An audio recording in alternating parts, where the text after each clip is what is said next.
world because my co-host, the man, the myth, the Rage Against the Machine, Mr. Travis Croft. You hate me, sir. You hate me. Hey, you started this. You chose Naked Lunch. Hey, I was just going off of basically a recommendation of my brother. You knowingly chose this. You took effort to get to this. Oh, I know. Once you choose Naked Lunch, this is personal. I fucking hate that movie. And having to watch it again was a real slog. And the fact that the alternative was of arachnophobia was equally unimpressive. So I decide to do this deliberately. Yes. And you know what? I stand by my decision. It is not the worst thing I've ever seen. For those just listening to the audio version, I am flipping him off right now. Your tears are delicious. Yes, I know. They add to your lifespan. I know. I am in curmudgeon mode tonight, people. So okay, we're in for a good show there, ladies. Get used to. I've been forced to watch an hour's worth of Hamilton this evening by a friend who insists on going to like it, despite the fact, a multitude of reasons why I'm not particularly interested in seeing it. I am interested in seeing it live when it comes to Melbourne. I don't know about you, but I feel like stage musicals, you get to see them in their original setting. I feel like they're a little bit more impressive that way than on film. I don't know if film ever really translates to stage musical particularly well. I mean, movie musical's different. Yeah. The Blues Brothers, for example, a classic. Yeah. It was made to be a film. Yes. Maybe it was a stage show somewhere. I don't know. But it was never meant to be. It's not like something like Phantom of the Opera, right? Or Les Mis.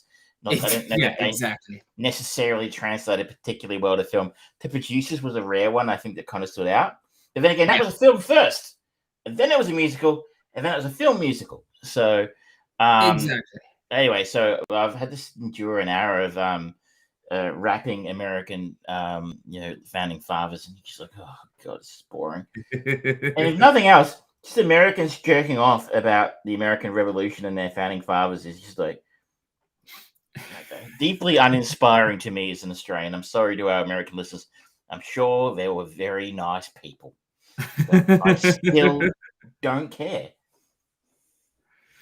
It's an area of history that I'm sure is interesting and fascinating. I have no personal investment or interest in that particular point in time. And it's like, okay, it's got an uphill struggle to begin with. But yeah, you're absolutely right. It's much like, okay, we'll go into a bit of a side topic before all topics, I think. That never happens. What is the point of translating one thing from one sort of medium to another if you're not going to utilize that to its full potential? Prime example, one of the most praised and awarded franchises on PlayStation's kind of trophy cabinet is The Last of Us. And we've got a show coming out next year, one of the most expensive shows ever made, apparently, of The Last of Us. The question that I have is, what are they going to do that justifies it being a movie? Because it was such a gripping, well-received by fans and critics alike story. It was narratively perfect for many. What are they going to do where you are not actually the input of everything, of every decision that takes place in that game? How are they going to make it as impactful as a TV show? And I don't think they're going to be able to. And I wonder if they're going to fuck it up by trying to over-explain more of the backstory stuff where you didn't necessarily need it. We kind of hinted on it last week as well, but Borderlands is doing the same thing. Now, Borderlands isn't a game that's known for having quite the depth of story or the respect of a game like The Last of Us, but I don't know if you ever played Borderlands 2, but I'm hoping that's the story they take, because that had a really great story, at least great characters. So it's not quite the royalty of video game stories, but they're turning into we talked about it last week. They're turning it into a live action film where you sort of go, maybe animation would have made a little bit more sense. And all the same though, like, what about Borderlands, apart from it being popular, says movie with Kate Blanchett in it. You know, I mean, I'm going to see it because I'm curious, but like, I wonder if it was deserving of being translated into a different medium. It's just an interesting topic, and because like I've talked about it a few times when referring to the Wheel of Time and how they're adapting certain elements of it and bringing different things in because it's a different medium, and I think they're doing well. I think it's a similar kind of regard to last week's Dune conversation. Translating such a book like that, you can't just do a direct translation, and even then, what is the point? So I think it's as we are getting more and more to this oversaturation point of no new ideas in Hollywood or the TV industry. It's all being adapted from previously existing material beyond, it's quick cash. I would put it, it's actually, if we take a step beyond that, it's the entertainment industry, period, almost, where there are no original ideas. I was just walking down the street the other day in Melbourne, and I walked past one of the theatres on Exhibition Street, and Frozen is showing there for another couple of weeks. Frozen, the musical. And I found myself thinking, because about 18 months ago, at the start of the, the incident involving the unknown virus of unspecified origin, I was walking. I got sent home from work later than everybody else. I was probably at work for another 3 weeks after everyone else in the city got sent home. And I was walking down Exhibition Street, and I was reminded when I was walking past the other day, the last musical I saw in there before the pandemic, well, I didn't go and see it, but was showing in that theater, was Shrek the musical. Yeah, you're right. And then up the road at the other theater, you've got Harry Potter and the Cursed Child, or whatever it is. Like, basically, I think the only musicals in the city right now are based on, existing film properties. Up in Sydney, they're opening Jagged Little Pill, the musical, based on the Alanis Morissette record that's coming to Melbourne next February. Wow. It's almost like now, if you want to make a stage musical, again, back to full circle of a conversation, apart from something like Hamilton, which is, an absolute breakout smash hit from the States, is, gonna sell tickets by the bucket load just because of its reputation. Yeah. You have to have your musical based on preferably a film. I mean, we had the Spider-Man the musical a few years ago. We had Rocky the musical in the States. American Idiot the musical based on the Green Day record. Just off the top of my head, I mean, not to mention Debbie Does Dallas the musical, one of my personal favorites. And those people at home, that is 100% real. Yes, I did go and see that. It's very entertaining. See, and now it's also, there's a scene in the first episode of Hawkeye where he goes to see the musical of the Avengers, and it's like, that's in the works somewhere. It. If Kevin Feige will let it happen, Endgame the musical, I don't know. I don't know how you'd work it, but there wouldn't actually be an audience though, because the cast would be so big. It would just be everyone sitting there. So like, it's nearly my line. It's an original idea for a musical. Everyone in the audience gets a line. And they say I don't like musicals, but anyway. Look, I'm sorry, the audience always has a line if ever you go to pantomime, because it's he's behind you. And it is a time of year for pantomimes, of course. Exactly. The Christmas panto being a grand British tradition. That was a staple of my Christmas growing up. It's not really a thing here. It never really translated to Australia. I don't think I've ever heard of one in this country. You guys, like, if I say the name Widow Twanky, you don't know who I'm meaning, do you? Yeah, Widow Twanky. Is she dating a Kardashian? Also, yes. No, I think everyone's dating a Kardashian. It's like a line at the panto. It's like you go to the federal Kardashian office and get allocated your Kardashian of the month.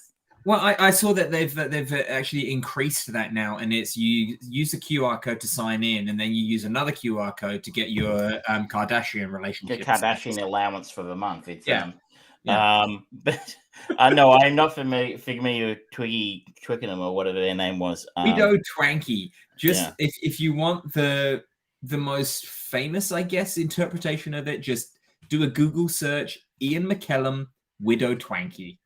and you will see him dressed up in drag as the character of Widow Twanky.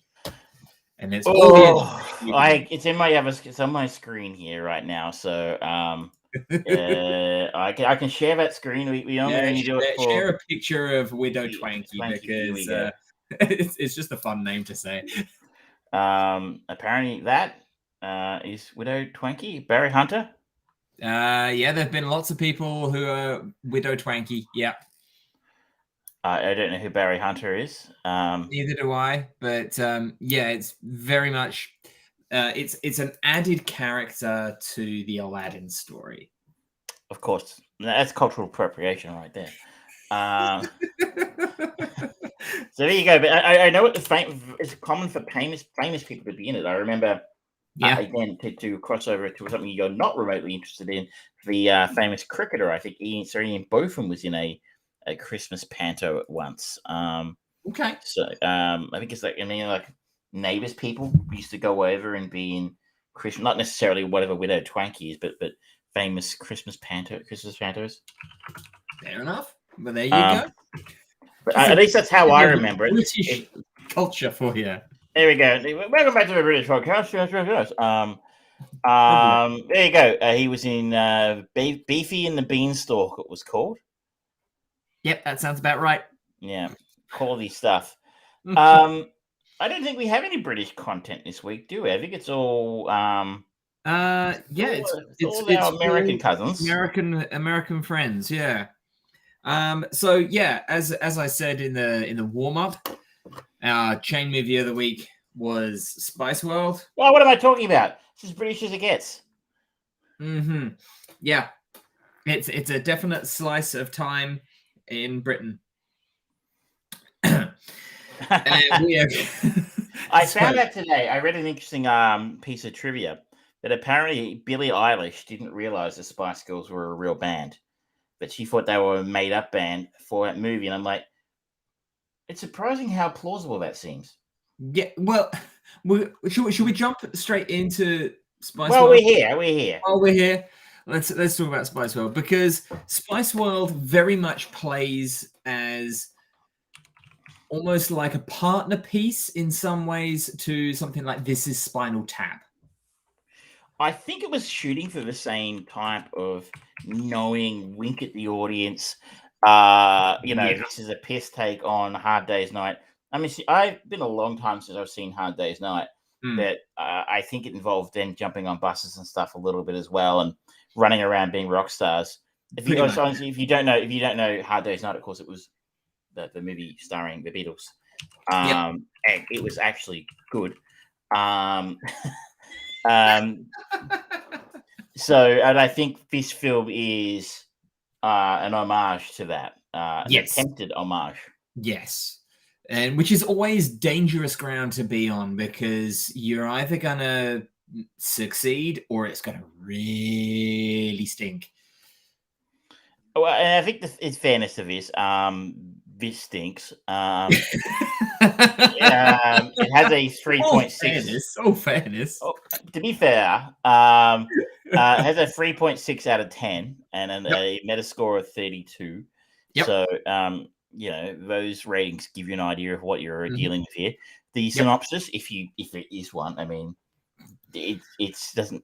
So sometimes we talk about, we go, but a Korean family starts a farm, and you'd be like, there's so much more to this film than that. But this one, somehow there's so much less. World famous pop group The Spice Girls zip around London in their luxurious double-decker tour bus, having various adventures and performing for their fans. Yep. This was filmed released in 1997, so this is the peak of Spice Girl mania, girl power movement. Interestingly, it was 6 months after the release of this movie that Jerry quit the band. I mean, I don't think anybody was under the impression that they were going to last a long time. I mean, they were a purely confected pop group who were put together as I look.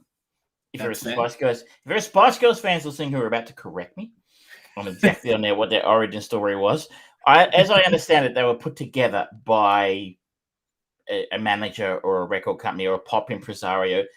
These girls just didn't meet at school and go, let's start making music like real artists often do. Well, if the movie has anything to be believed, they all used to hang out at a local tea and cafe spot in London.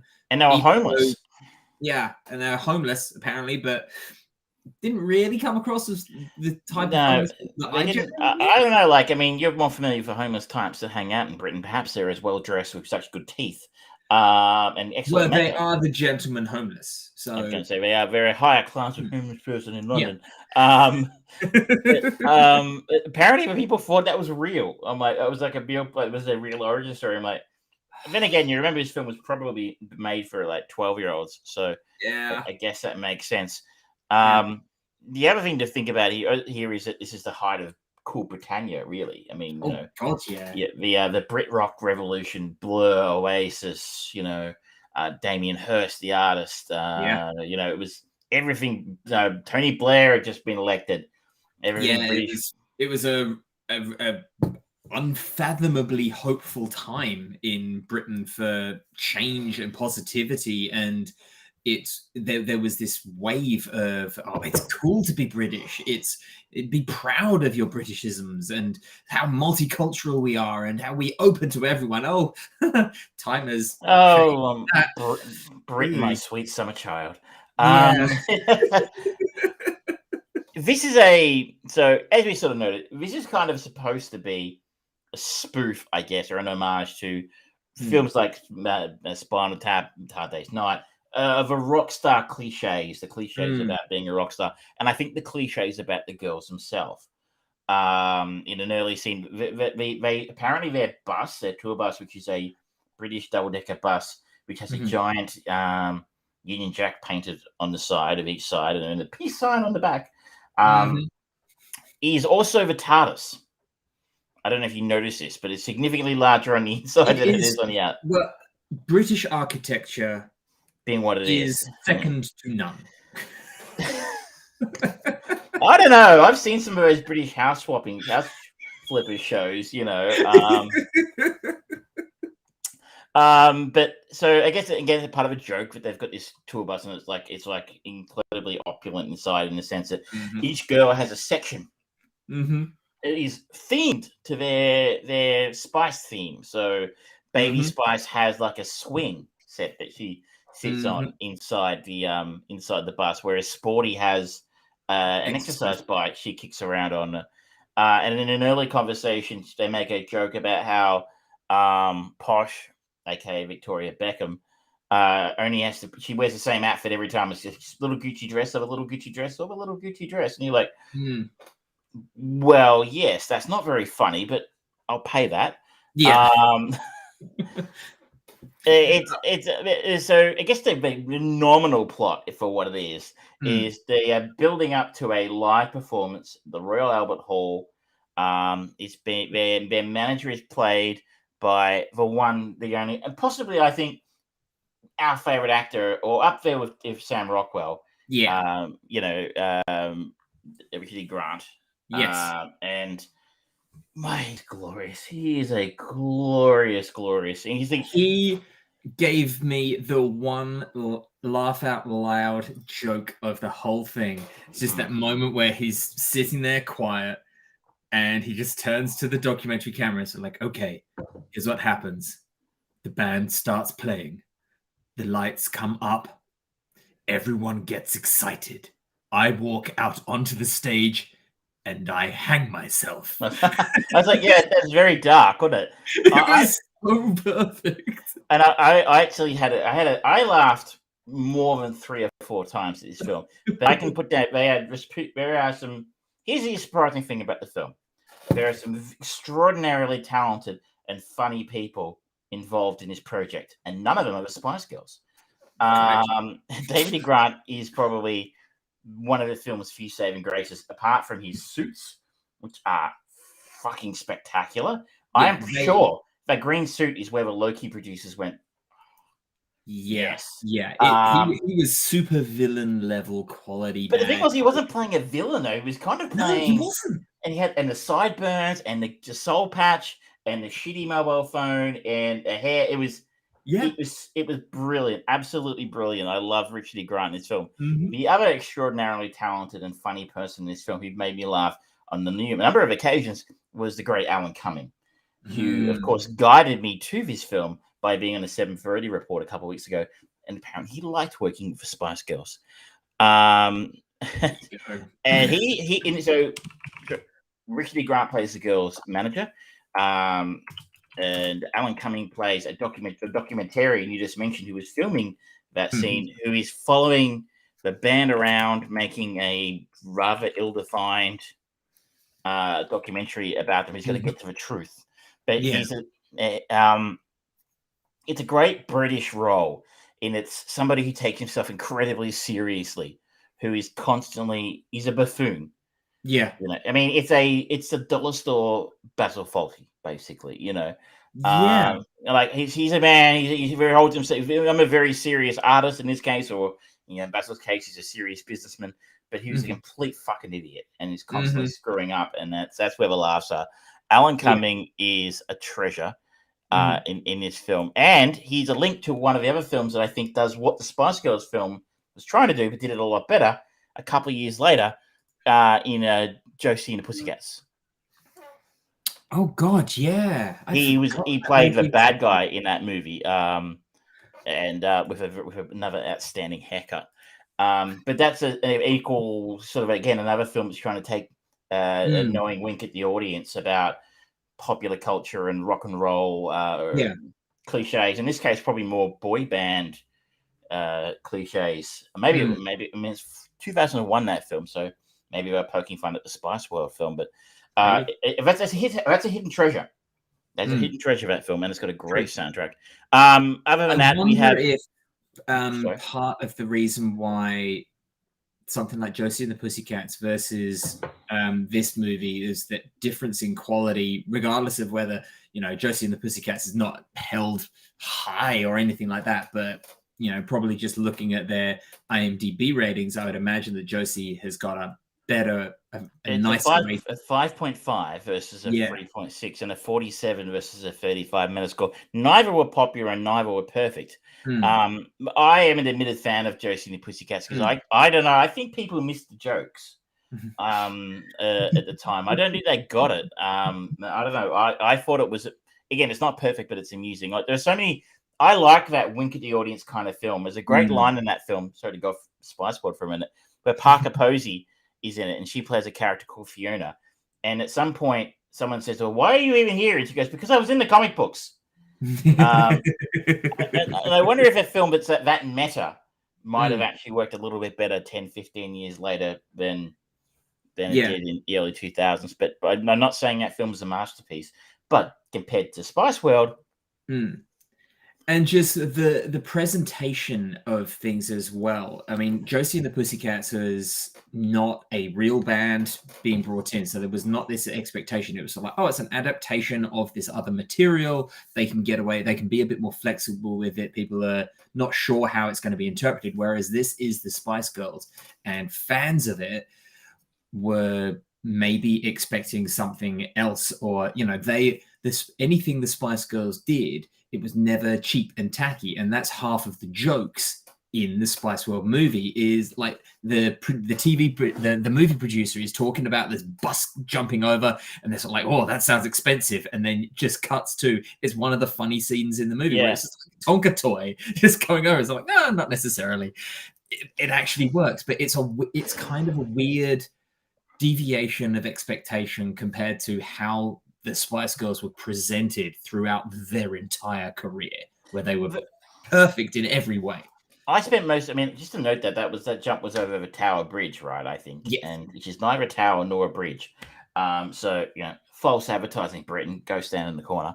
But I found myself all the way through the film thinking about, this basically saying this film would have been more fun if this, and two options.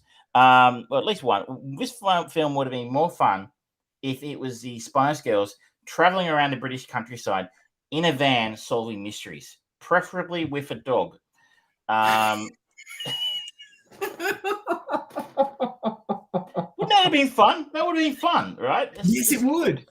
That would have been and fun. You would have been able to get a few more just comical things. Like no one, I'm sorry, no matter who you are, no one thinks of London and goes, "Oh yeah, the speedboats on the Thames." No.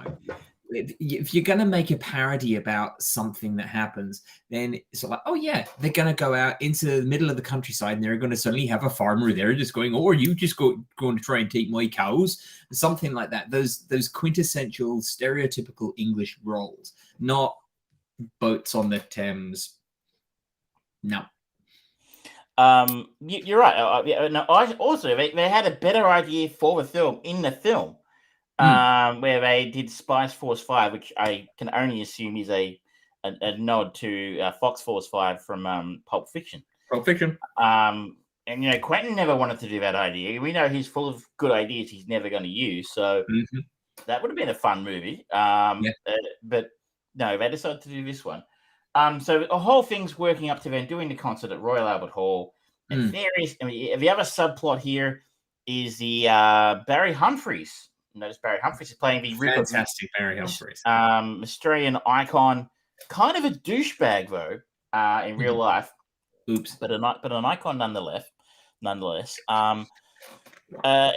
playing the Rupert Murdoch character, who's basically runs a tabloid, and he hires a very sleazy tabloid photographer to try and take photos of the girls to try and make up stories to say they're breaking up or they're afraid to play live or anything of that nature, just to make them look bad, which is sort of underlying the subplot that somehow this is going to affect the concert somehow. Like, I mean, if a British tabloid's making up shit affected anything, I guess the world would have exploded a very long time ago, because like no one listens to them. I mean, like it's like reading one of the women's magazines at the cash register. No one believes that shit, do they? Yeah, they do. Look at the last 2 years for prime examples. I was going to say, well, Brexit.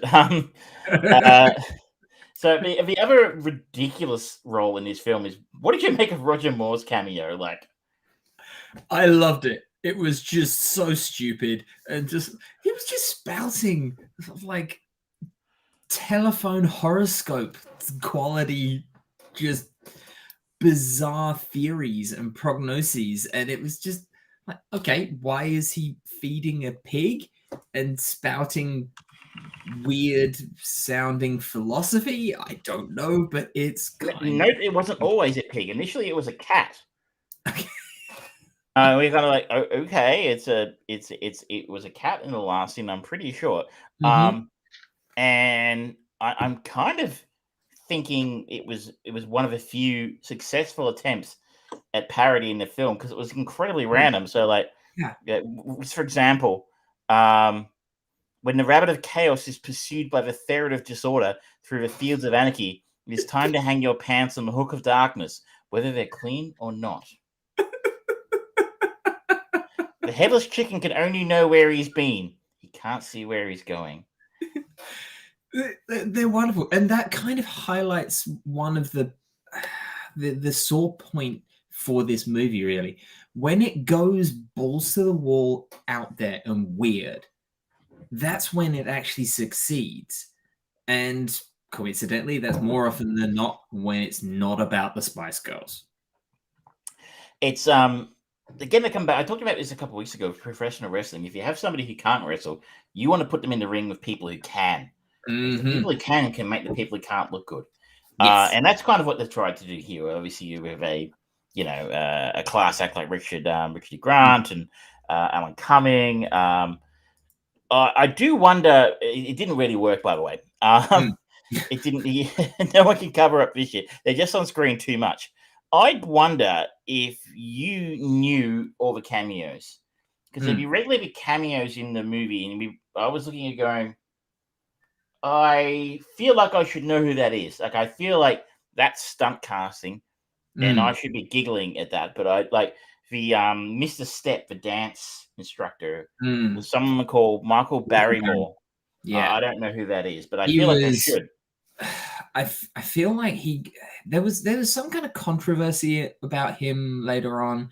I don't think it was pedophilia, but I think he got outed as being gay in a very, very horrible public way, and the press essentially assassinated his career for a long time. And but he was always one of these the family kind of the afternoon, Sunday afternoon family, everything, all purpose show. There's a bit of singing and dancing, comedy, lightheartedness, interaction with the audience. He was essentially the MC for this TV show that was always on.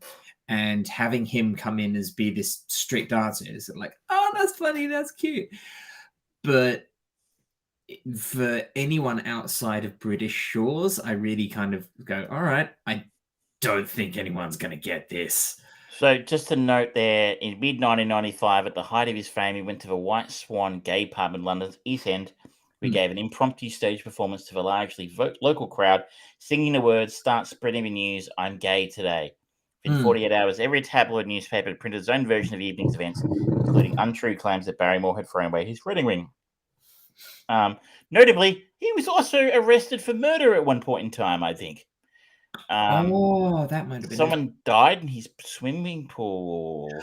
Yeah, he was arrested on suspicion of murder, but I don't think he was actually ever charged. So yeah, we're off topic a little bit, but that was kind of one of those things. I was like, there's some very British moments in this. Like the version we saw, I think, was the international version. In the slightly interesting Stephen Fry cameo.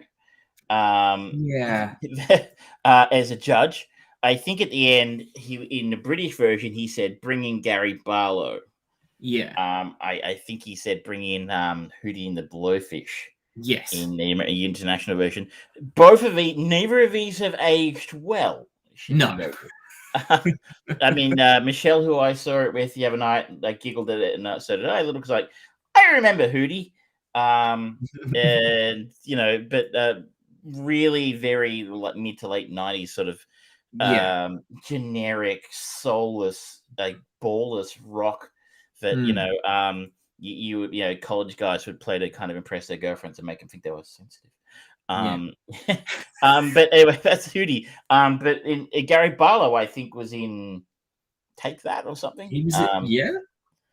I don't know, one of those boy bands. But I know him because he had a hit here. But that was one hit, and that was it. But like, I think they all had one hit at least. But Robbie had a few.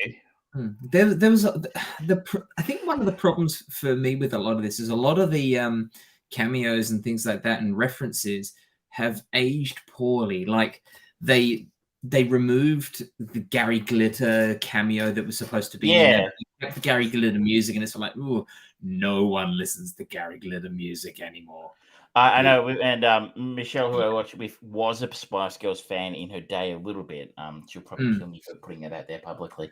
But already commented on public assassinations, Travis.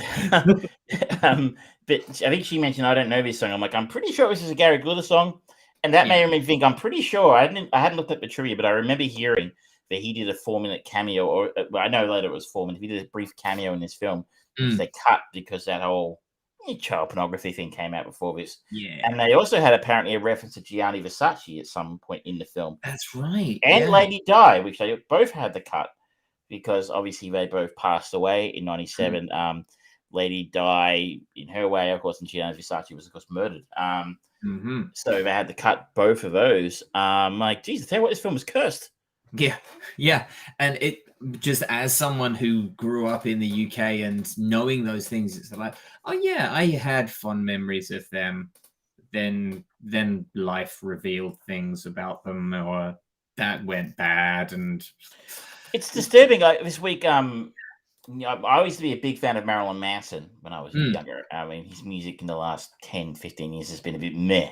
But and these performances, I saw him in 2019 when I was in the States, and he was fucking awful. Like, he was absolutely trashed at like 5 o'clock in the afternoon. He was wasted and couldn't remember the words to some of his songs.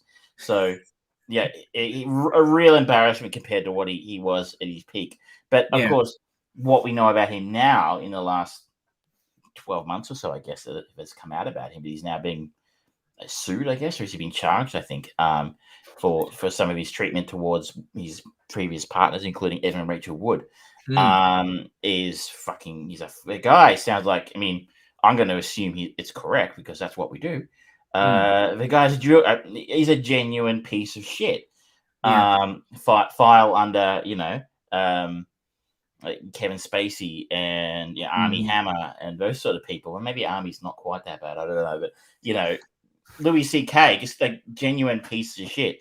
And it's kind of annoying because I still like his old music, and I just feel like a hypocrite if I listen to it. So I have to remember to take it off my Spotify playlist. And it's disappointing when someone you enjoyed their work or someone you looked up to. Not saying I necessarily looked up to him, but as you're thinking of these people who were famous in your childhood in the UK, who lest we mention Jimmy Savile. Oh Jesus, yeah. But I don't know if you ever watch these TV shows, but it must be disturbing to find out what you find out about them later on. You go, oh, I feel a bit dirty having ever watched anything they did. Yeah, I remember the show Jim Will Fix It, and it's like, oh no, that's no. But it goes back to the age-old debate of can you separate an art from their art, an artist from their art, and it's getting really hard with some of these people. Really, we had this conversation when we talked about that documentary of Michael Jackson one that came out a couple of years ago, and I'm of the opinion that if you still listen to Michael Jackson music today, without acknowledging what he almost certainly did, you're a bit of a hypocrite. And that's why I can't listen to Manson anymore because, well, it's more in my wheelhouse. Like I know a lot of people can say, "Oh, I really like Michael Jackson." Like, he got some great songs, but he was also almost certainly a pedophile. So, how do you square that circle? I can't. But you're right. Everyone does that differently. But that said, I don't believe there are any remaining, criminals in the film that I'm aware of. Not yet. Not yet. You're right. The cultural references are a struggle. I mean, during the credits, the Spice Girls talk directly to the audience. Yeah. In fact, the behind-the-scenes scene in the credits is actually one of the more slightly amusing scenes in the film. It's actually quite well done. Again, maybe they should have done that. But the girls talk directly to the audience and they go, "Oh, you're snogging in the back row," and then one of them, I think Posh says, "Hey, you behind her. I like your dress. Is that Gucci?" And I think Scary goes, "Nah, mate, C&A, mate, C&A." And I'm like, Michelle and I just kind of looked at each other going, I don't know what that means. Yeah, neither did I. I still don't. It's the trivia cleared that up for me. Okay. Posh sees a woman at a distance and asks if there's a new Gucci dress.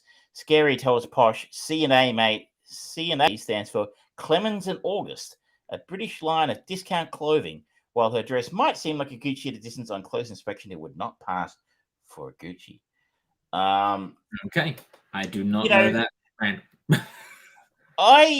Makes you wonder who they were making this film for. Were they expecting to make this film just for a British audience? Like I remember the Spice Girls being globally huge there for a little while. And maybe they made there's a note here somewhere in the trivia that the person who wrote it had never heard of them, but when he was an American. But maybe there was, it's difficult because I'm old to exactly place that time. And I didn't live in the United States. Just know when did they exactly land in the US? Like, was this film made with the intention of it being for a British audience, only to find, actually, hang on, the film's out now. 3 months later, they're selling squillions of records in the States. Can we sell it to the Americans? And then, because if they were making this for an audience beyond Britain, with especially United States, because who the fuck cares about Australia? Why would you put reference like C&A, mate, C&A, and Gary Barlow, and But that's it. I remember before the Spice Girls had their first major US tour, it was on the front page of so many newspapers. This is like, "Oh, will the Spice Girls be the first band since the Beatles to break America?" And kind of, in the end, I don't really know how successful they were, but there was a lot of hype about it, and it was kind of coming out as this movie was being produced, I think, or as they announced that they were going to make a movie or something like that. And because I think it kind of all culminated with this coming out whilst they were still in the States. And then 6 months later, Jerry left. And it was like, oh, did their tour break them apart? Blah, blah, blah. So there was a kind of a lot hanging on this from a kind of British respect level, I guess. And it's like, okay, I don't really know. Just to be clear, according to IMDb, they sold 14 million records in the US and 2.4 million in Canada, as opposed to 13 million in Europe. I wonder if that includes the UK. I have to imagine it does. The group achieved the highest charting debut for a UK group on the Billboard 100 at number 5 with Say You'll Be There. They also were the first British band since the Rolling Stones to have 2 top 10 albums in the US Billboard 200 chart at the same time. And they earned around £30 million in 1998. I think it's fair to say they were pretty big in the US. And so, I mean, I don't know when exactly all this happened. I'll have to go down and I'll have to be far more interested in the answers than I really am. So, you know, when they did it, but it just seems funny, you know, that they put so many local jokes into a film about a group that was going to be released everywhere, because not that they were major, not that they hinged on them, but it did kind of pull me out of the film. Well, and that in some sectors would be considered a merciful thing to do. Considered the subject matter. It was, you know what? I laughed more than I thought I would. Yeah, it's awful. It makes absolutely no sense. But it is joyfully 90s. Yeah, kind of sickeningly. Yeah, like overpoweringly 90s. Yeah. Like, it's full of stuff. You're like, oh shit, I forgot about that. I remember when that was. Yeah. Like, it was always seeing the crowd shots and just seeing sort of like how people dressed and things like that. So I'm like, oh shit, I remember those styles. Oh no, why did we think they were any good? Why was I attracted to girls who dressed like that? No. Oh dear. Dear. Which Spice Girl was your favorite back in the day? Did you have one? Didn't really have one. They're all pretty. I think I went through all of them as like, yeah, for brief moments, but I also do attribute the Spice Girls for my first breakup. Oh, juicy. Now this is settling. We need to hear this story. Well, me and my girlfriend at the time, we were very serious. We held hands in public. That's right. Oh yeah. But I remember, God, Wannabe, their big breakout song came out, and there was just a slew of girls breaking up with their boyfriends like a week afterwards, because it's like they were using the words of Wannabe. So like, if you want to be my lover, you got to get with my friends and all that stuff. They were using that kind of like weird gospel. I was going to say, we were talking about that last night. It was never quite clear to me what that meant. In the sense that, like, if you said "get with my friends," I mean, on the surface, that seems to be inviting you for. I'm not sure how it's pronounced, but I think it's pronounced "menage a trois." But I'm like, I assume the context is you've got to get along with my friends. That would be my assumption, but you never know. They could just be promoting. It could be unicorn hunting. Who knows? I'm not going to no king shaming here. Did your girlfriend want you to get with her friends? Is that what was the problem? Well, I thought I was friendly with them, but then she decided, we were one of the last standing couples, and she decided to break up with me on the school bus just as we were leaving school to travel 3 miles to get home. So I had 3 miles of shame. All of my friends and everyone on the school bus was just ripping into me. And that girl's name was? For the sake of protecting the innocent, her name is Claudia Witz. This is like your own version of High Fidelity right here. There's a forgotten film. But there you go. I don't know. I always had a soft spot for Ginger. And I always respected her. See, people like the tour breaker. No, Jerry was a smart one. That the first person off the boat would get the best deal. Like it's like one of those police dramas. The first person to take the deal. Like the first Spice Girl to go solo was gonna make a lot of money. I don't know which one sold more records. I don't care enough to look into it, but I wouldn't be mind guessing it was Jerry. Yeah. But we survived it. Now it comes your turn to hit me over the head with something. No, I am actually going potentially bad because of one of the actors who so far has been very much in the lose versus win category for us. But we are following Richard E. Grant, and we are going to his 2018 movie that he co-starred with the aforementioned Bad Seed, Melissa McCarthy. Can You Ever Forgive Me? Never heard of it. So this is a little movie. There's a very short synopsis here. So, when Lee Israel falls out of step with current tastes, she turns her art form to deception.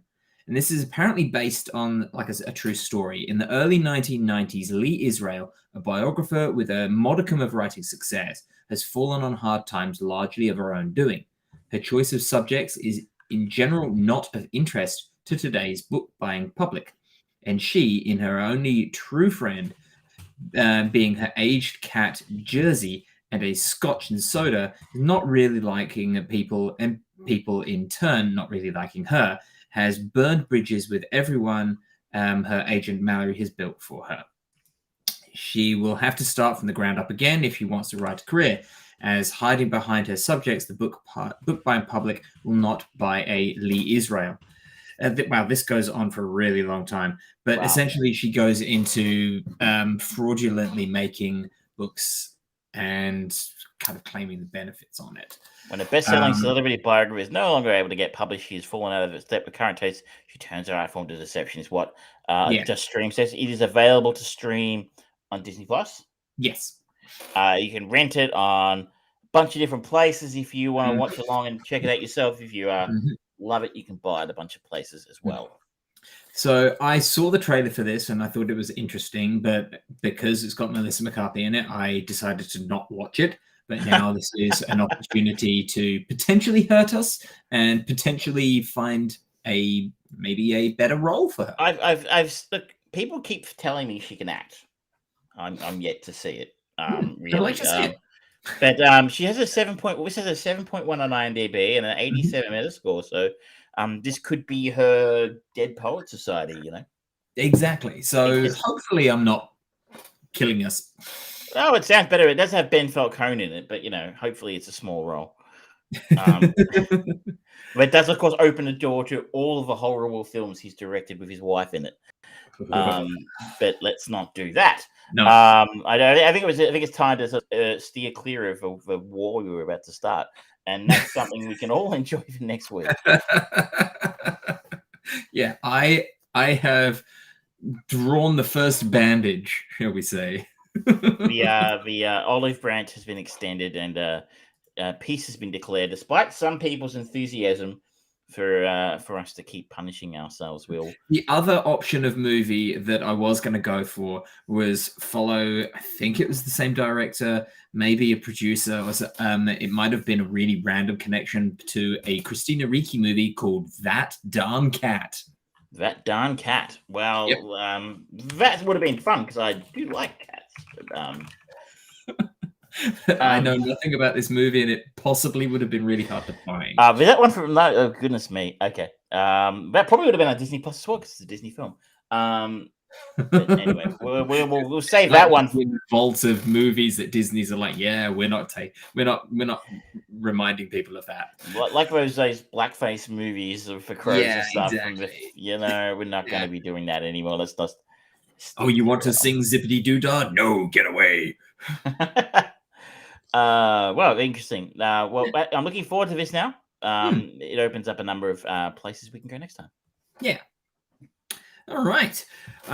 Should we update on Hawkeye? Why not? Why not? I am now as up to date as I could be before the show. I think we are now finding that the episodes are dropping during the show, which is bloody annoying, actually. They are dropping like 25 minutes before we start recording. Yeah. So I was looking at this afternoon going, have I got time to check out episode 5? Because I think they've been hyping episode 5 a bit. Yeah. But it wasn't there this afternoon when I was checking, so I'm only up to 4. And so I think we both caught up on 3 and 4 this week. Yeah. I think this show is fine. It's good, but I feel like it struggles to have an identity. What is this show even? Yeah. I'm really enjoying Haley Steinfeld. I think she's really good and a nice breath of fresh air.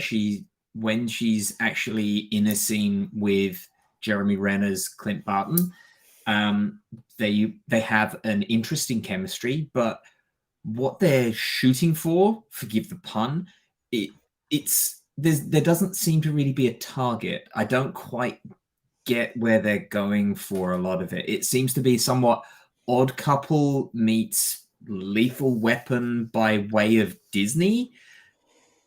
Yeah, pretty much. I mean, it seems like the show exists, I'm assuming.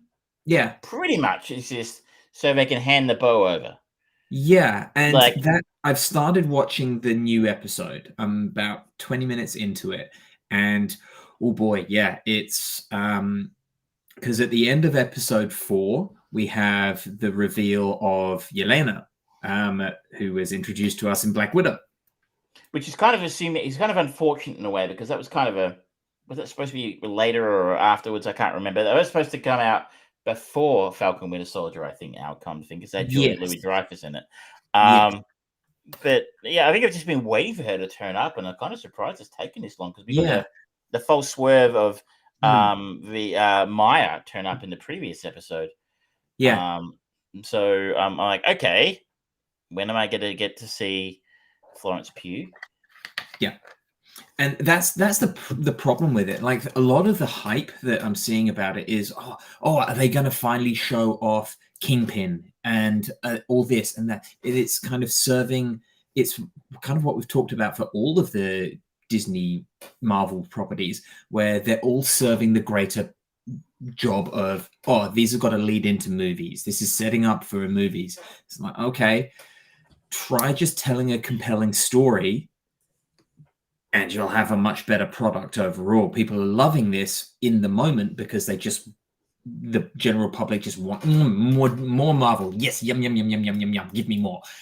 I think that these are generally going to age kind of poorly, and then kind of like a little bit of what's happened with the prequel trilogy of Star Wars movie. Hindsight, so like, well, they were setting up a lot of stuff, and that kind of reassessment of them I think they've only been reassessed, those, because the sequel trilogy, like, everyone's like, wow, Disney can't do worse than Lucas did for prequels. I mean, Disney said, hold my beer, and then dropped the ball horribly with those. I reckon if those sequels had been largely or widely respected or appreciated, I think we'd still be shitting on the prequels. But how bad Disney did those, it kind of made people go, well, in comparison, he was trying to do something a little bit different, at least. All right, well, then a better reference would be people looking back to Age of Ultron.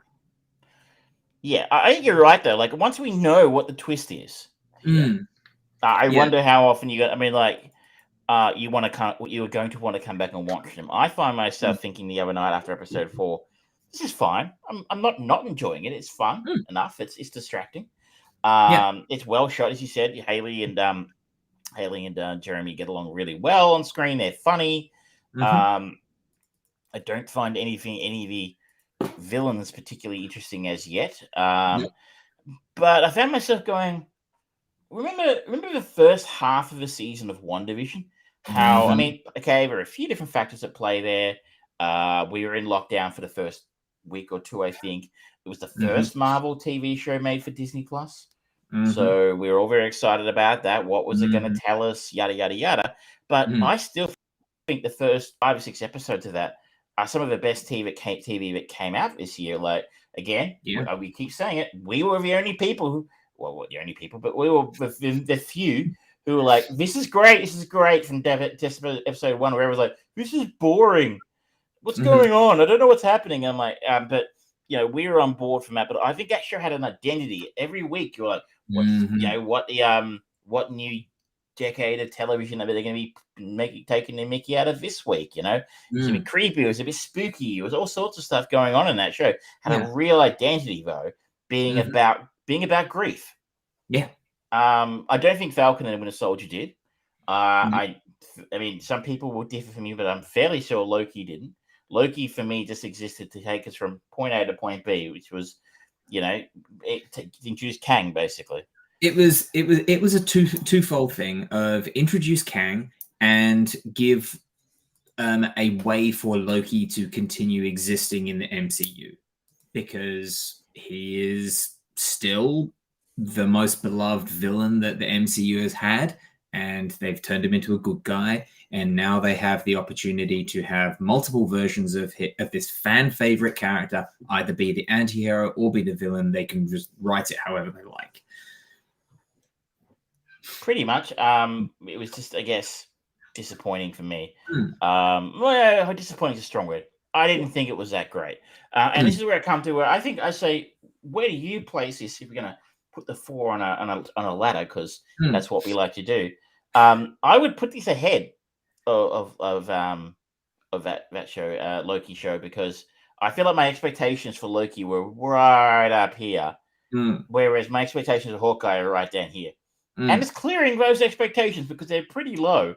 I wasn't expecting a whole lot from the series. I wasn't really gagging to see it. Whereas I really wanted to see what they were going to do with Loki, and they sort of half-assed it, and it didn't get anywhere near my expectations. I kind of... WandaVision still number 1 out of the show so far. I think I put Loki second, but the drop between WandaVision and Loki is quite substantial. And then the gap between Loki and this is much, much closer. I think that with Loki, they should have kind of almost gone more on the side of Terry Gilliam and just get a bit more Time Bandits, kind of just go a bit weirder with it, rather than go and tell actually a kind of very generic story that then leads to a confusing diatribe by someone that is very vaguely introduced and certainly not poses too much of a threat if you don't know who that character is. Whereas this, it's the opening kind of trailers for it and things, they were kind of going, oh yeah, we are going to give you all of those vibes of Die Hard and things like that. And that would have just been cool to have Die Hard for Hawkeye. It's not that, but it hasn't revealed what it is either. It's like it's not doing anything bad, but its biggest fault is the fact that I kind of, when I'm watching it, I kind of get distracted by watching other things, and I'm kind of happy for it to continue playing in the background, which isn't what it should be. No, it's not event television the way it probably should be for a. I mean, it's interesting as she keeps saying about how his problem is he's the most boring Avenger, and his problem is branding. But I'm like, you are right. Yes, you recognize the problem. You recognize the problem in your dialogue, yet you have failed to resolve that. I mean, I remember after we saw Endgame. I mean, and yeah, fair enough. Hawkeye is the most uninteresting and uninspiring Avenger, because what can you do? He can shoot arrows. But then when Endgame came out, we had that little vignette of him as the Ronin going around being a fucking badass, killing gangsters all over the world. I'm like, there's your show. Right there. There's your show. Yeah. Right? Like, you can do flashback shows for a fucking Black Widow. Black Widow was a flashback to before she died. Why can't we have a flashback Hawkeye show? Then in season 2, you can go and give it to somebody else, you know? I don't know. That would have been far more interesting than this. Here's an idea for what they could have done, okay? Literally every episode is an instance where Hawkeye / Ronin went after someone. You get to see him in Ronin mode just go through and wreck the Yakuza or the tracksuit gang. And then for the other half, shall we say, intermittent half of that episode is him basically having the worst fucking Christmas possible. He is in New York. He is wanting to get home for Christmas, and he keeps on. They have the Kate Bishop character there. They keep that kind of idea of her just putting on the Ronin suit and all that stuff, but it's all of these other gangs just coming every single time. It's like, fuck, there's more, and it's him paying for his sins. Which so it's basically Scott Pilgrim versus the 7 Evil Exes. Yes, but Hawkeye. Yes, that would be cool. It would have been cool. Yeah. Plus, it would have meant that they would have been able to get what's the name of the actor who was in that flashback? The Japanese Yakuza leader who he kills. Yeah, because he's always really good, and they could have had more of him in the show as well. Boom. That would have been fun. Armchair I would have been. I was going to say though, I thought before you got to the end now. So it sounds like Hawkeye via MacGyver. Each episode he's saving a new town or something. Like, don't thank me, thank the moon's gravitational pull. For a second, I thought you were going to say Hawkeye meets Quantum Leap. Sick. I would be down with that. But you know what? You could do that though. Like, each one could be a variant. See, that's what they should have done with Loki. So many ideas and so little creativity. Armchair producers, ladies and gentlemen. So little creativity at Disney. We should be the people. I mean, like, then again, we just throw the idea at the wall and they're like, okay, what happens next? And we're like, my work here is done. Bring me my soda. Write things. You're writers. I'm with you. I think we're in furious agreement. It's okay. Yeah. It's certainly not terrible. But it's not particularly inspiring either, which is kind of described as Hawkeye's whole arc. Yeah. That's a shame. But what's the next thing? That's tonight. Spider-Man. Oh, well, yes, that is tonight. I am going to try and see it on Friday, so I can see if I can avoid spoilers. I have already had spoilers thanks to Twitter and my own brain forgetting that there's a bad guy in Spider-Man called Sandman. I saw Sandman trending and thought, oh, I wonder if that's something to do with the Sandman TV show. Oops. That's not a spoiler. Well, I haven't said what it was about, and the stuff that I saw didn't actually have anything to do with Sandman. So, okay, because Sandman isn't a trailer in case you're going to get mad at us. Yes. So, we're not spoiling the fact he's in the movie.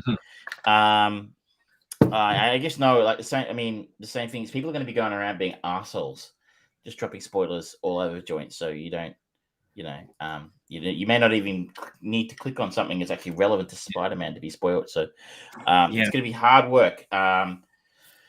Do we have time for some sponsors? Yeah, let's get some sponsors in there. And don't forget, ladies and gentlemen, whenever you are going to the websites for our sponsors, make sure you use no discount on this promo at count, and you'll be able to get no discount. It's fantastic. I was gonna say no discounts. In fact, we're going back to the 80s, so get out your bank card, and I gotta get out my checkbook. Second, just to cancel that. 1 second. Stop that. Wrong button. Stop it. There we go. That's better. We're professionals. This week we're going to go back to a new corner of the Anglosphere. We're going to New Zealand. New Zealand. Okay, be ready for those accents, ladies. Crazy accents. I go. Badly Bent returns across the channel, taking with him the fabled pack of twisties. Without it, the enemy could never learn the secret of that crispy, crunchy, cheesy taste. Yoicks, said Rupert. Bandits at 7 o'clock. The battle raged for hours. Dash it all, I bought it. Observed Rupert. There was only one thing for it. You'll never get them now! He muttered. And so the secret of twisties was again safe. And Flight Lieutenant Rupert, well, he was a lousy pilot anyway. Bags, look! We got to our last bag! they don't get through. They'll get through, son. At Eater, we go to great lengths to make sure the big taste always gets through. To make sure the big brand with double the and double the flavour comes through fresh every day. You can always tell an Eater chip from an ordinary chip because with Eater, the big taste always gets through. It goes with the guys who hang in the sky. It goes with the lows. It goes with the highs. It goes with the girls who live in the sun. It's that clean, fresh taste that's part of the fun. It's a piece of New Zealand. The clean, fresh taste of New Zealand. It's a piece of New Zealand. Share a little piece of New Zealand.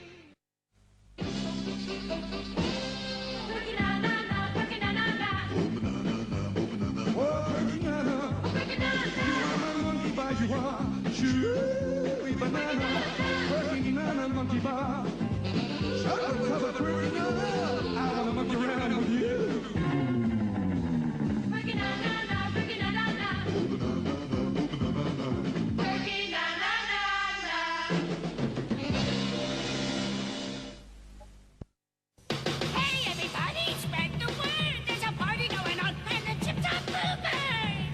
Oh, well, everybody's heard about the bird. The bird, bird, bird. Who birds the word? Well, a bird, bird, bird. Who birds the word? Well, don't you know about the bird? Well, everybody's talking about Bluebird. A bird. Oh, they taste good. Bird, bird, bird. Who birds the word? Well,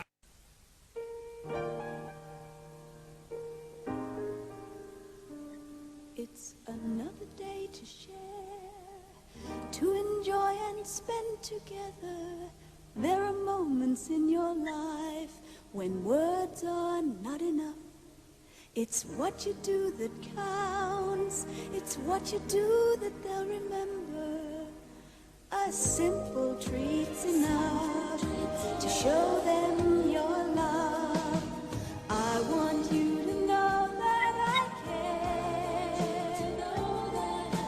I want you to know that I'm there. I want you to know that I care. I want you to know that I'm there. Georgie Pie, your favourite family restaurant. I'm offended. I'm offended.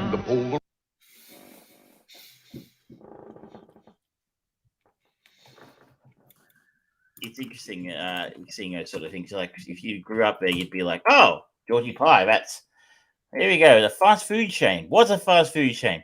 Sorry, ladies and gentlemen, they're gone. Those discount codes no longer apply. Georgie Pie was a fast food chain owned by retail Progressive Enterprises, specializing in meat pies that hope to be New Zealand's own homegrown alternative to the global fast food industry giants such as McDonald's, Pizza Hut, and Burger King. Founded in 1977. There you go. McDonald's bought them out. Those bastards. How dare they? National treasures. Wow, there you go. In 2020, only last year they went under. How about that? So it's a little bit interesting. You must be a bit like you seeing those Australian commercials. And very familiar to me, but you're gonna be like, oh, what the fuck's this? Pretty much. Well, this is what you get. It's not just a podcast about film; it's an education about global fast food brands. We are not determining whether it is a good or bad education, but it is an education. We talked about Wimpy Burger the other week. That's so good. you know, I'm sensing a theme building. Should we move on to something a little bit more on topic? Yeah. Let's I do will that. talk a little about Last Duel. This is Duels in DUEL, not JEWEL. The Last Duel is the latest film from Sir Ridley Scott. Well, he also has The House of Gucci. Tell a lie. Is that even out in Australia yet? I don't know. I think it's coming out. I stand corrected, but anyway, one of the more recent films by Sir Ridley Scott. He's been busy. This film has a pretty cracking cast. We have Matt Damon, Adam Driver, Jodie Comer, probably best known for Killing Eve, of course, and the incomparable Ben Affleck popping up here as well. And if you're a fan of, I'm sure if you're a fan of British dramas, there are probably a shitload of other British people in here who go, "Oh, that guy was in Bridgerton or something." Jodie Comer may also, people would probably know her from Free Guy. Ah, yes, very cool. I just think of her from Killing Eve. I almost didn't recognize her from Free Guy, but you're right. That was she's making her break now into Hollywood. She definitely The film synopsis: King Charles VI declares at night Jean de Carouge settles his dispute with his squire by challenging him to a duel.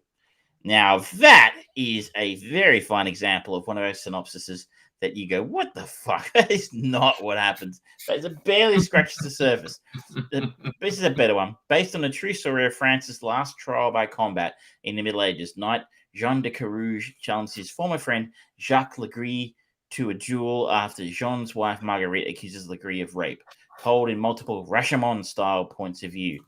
For those who aren't familiar, Rashomon is the Japanese Kurosawa film, which I don't believe I've ever seen. I know we did a Kurosawa season a few years ago, and we watched The Seven Samurai, but I don't think we watched Rashomon. So it's the second Kurosawa film that's been recommended to me this week. Directed, as I said, by Ridley Scott.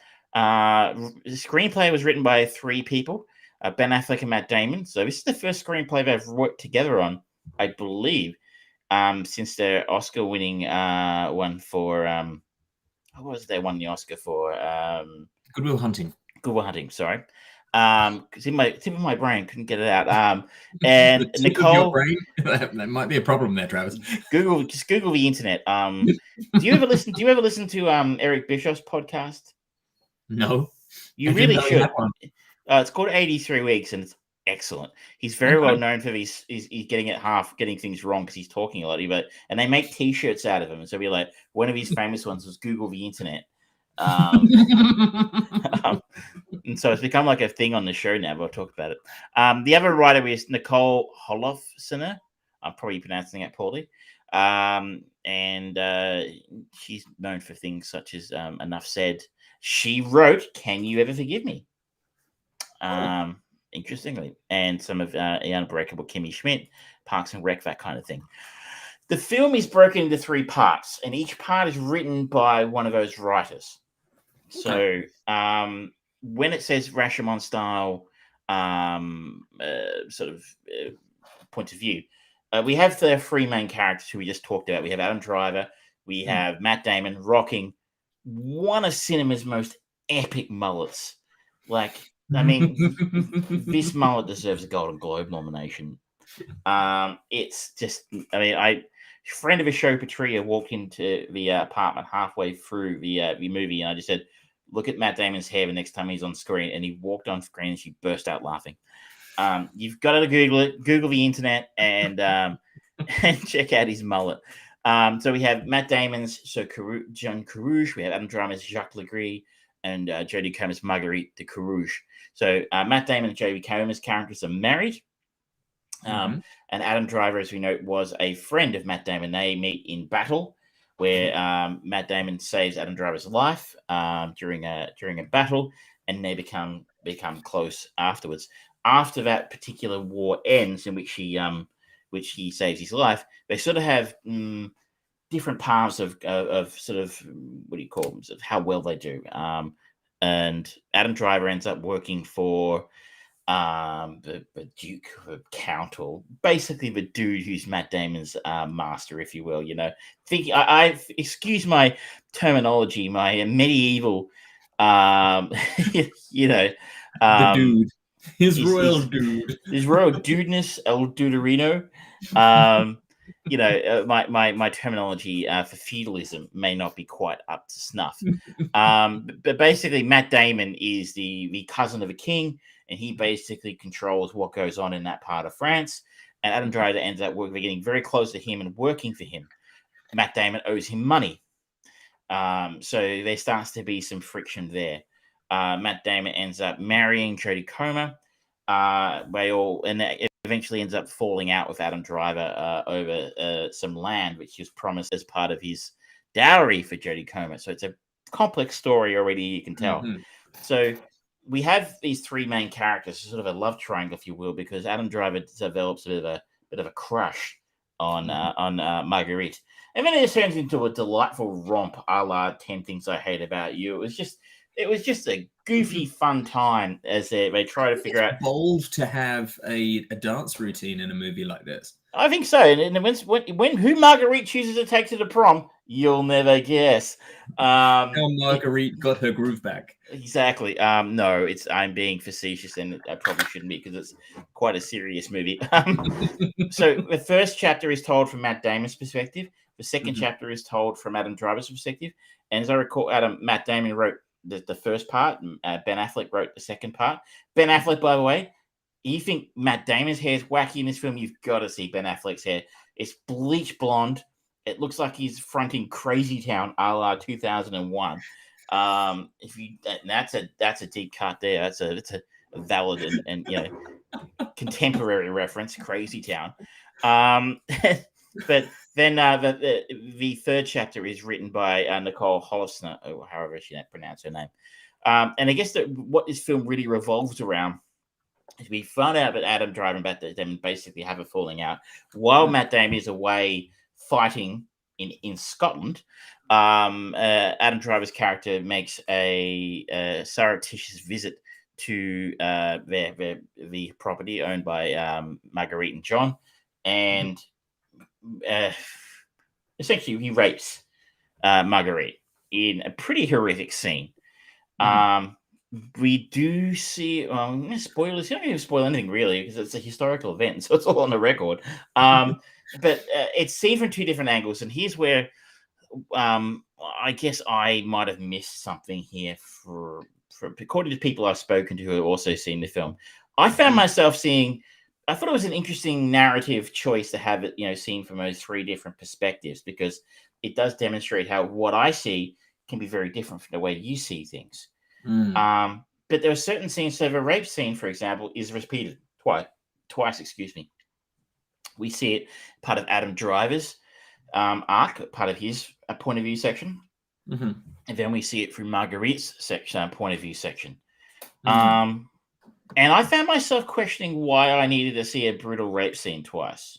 Now, there is a school of thought out there by some who say that the rape scene in Adam Driver's point of view section, for example, is played very differently to that when it's seen through Marguerite's point of view. In a sense, it's almost like a playful game in Adam Driver's point of view, as opposed to a completely brutal assault under Marguerite's point of view. I don't really agree with that. I don't really agree with that. And maybe this is me filtering it through a 21st century filter a little bit and sort of going, well, if any guy has to chase a screaming woman around a room who's screaming, no, don't please stop.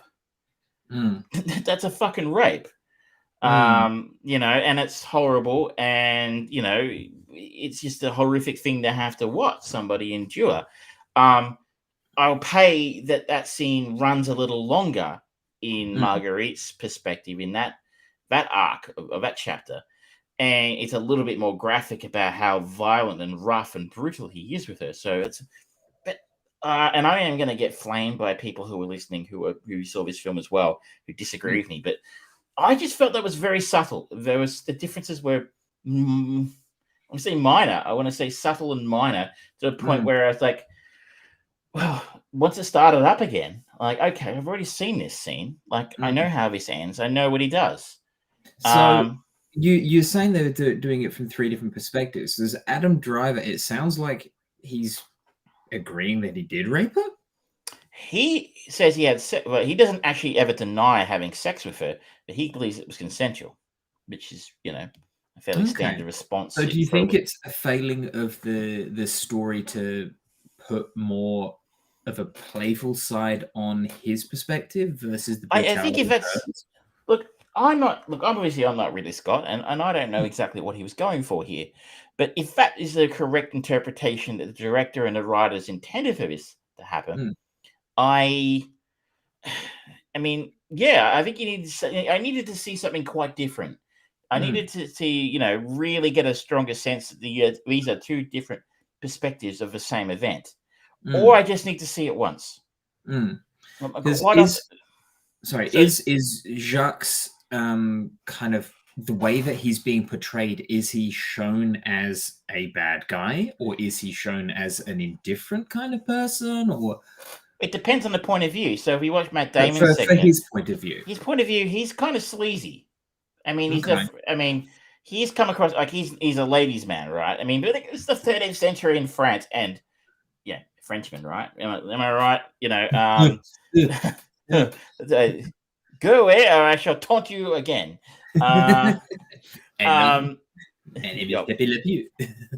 Your mother was a hamster, and your father smelt of elbows. Stop with that dirty pillow talk. He's kind of, he came across to me as kind of sleazy and kind of underhanded and nefarious in the sense he doesn't seem to think too hard. And it's interesting that the actors do a wonderful job. Matt Damon is a great warrior. He's a really tough, he's a real badass, but he's kind of a fucking idiot. Actually, and he's a really shitty human being as well, mind you. But I mean, again, this is the 13th, 14th century, so standards a little different. But he's kind of a dick, but he's also a shitty human being who makes bad decisions, and has no sense of diplomacy, and doesn't know how to play the game. I think that's the difference between the two of them. Adam Driver's Sharks knows how to play the game. But he certainly came across to me as sleazy, and a little bit underhanded. But of course, in his story, he's not the bad guy. But I just don't know how I was supposed to interpret what he did to Marguerite as anything other than rape. I didn't, even from his point of view perspective, it came across as an assault, as an unwanted. That's what my thought on it. It doesn't sound like, because no matter who you are, you're always going to try and justify your actions.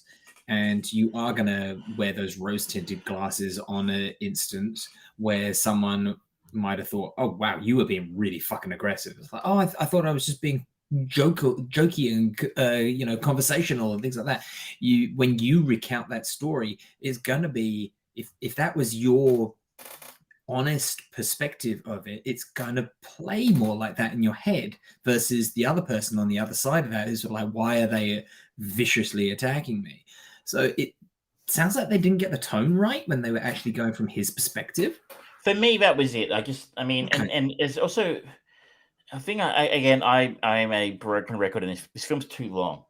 It's 2.5 hours, 2 hours, 32 minutes. Now, it's a substantial story. And I should note, this is actually a really fucking good movie.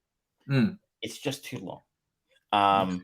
Probably, I mean, I know I say this ad nauseum, but if I was a filmmaker going into the editing bay, and once I finished the film, I reckon I'd recommend them go back and try and find another 5-10 minutes in this, if you can. Like, if they have, I mean, maybe they're not the person to do it. Maybe there should be someone else coming and go, maybe chop this, maybe chop that. If they could have chopped 5-10 minutes out of this film, I think it would have been a lot more effective, a lot more powerful. Because it is an exhausting film, and not because it's bad. It's actually some of Ridley's best work in a long time, I think. But that was what I was thinking at the end. Was that second rape scene goes for another 10 minutes. You're like, why am I watching this again? I know what happened to her. I know that when she says she was raped by him, but she's not lying. Because I didn't see how anyone could have interpreted the first scene as anything other than an attack, other than rape. So I don't see how he could have thought that was in any way consensual. So that was my criticism of it, in the sense that I didn't need to see that twice from my perspective. Now, again, people will differ on that, and they think it was definitely a valid and a brilliant way of contrasting the way a man sees that situation versus the way a woman does. With the actual showing of it, do they have it kind of segregated into 3 individual parts, or do they intercut between? No, it is free. Chapter 1, Chapter 2, Chapter 3. So it's not Pulp Fiction, chopping around from different characters' perspectives and that sort of thing.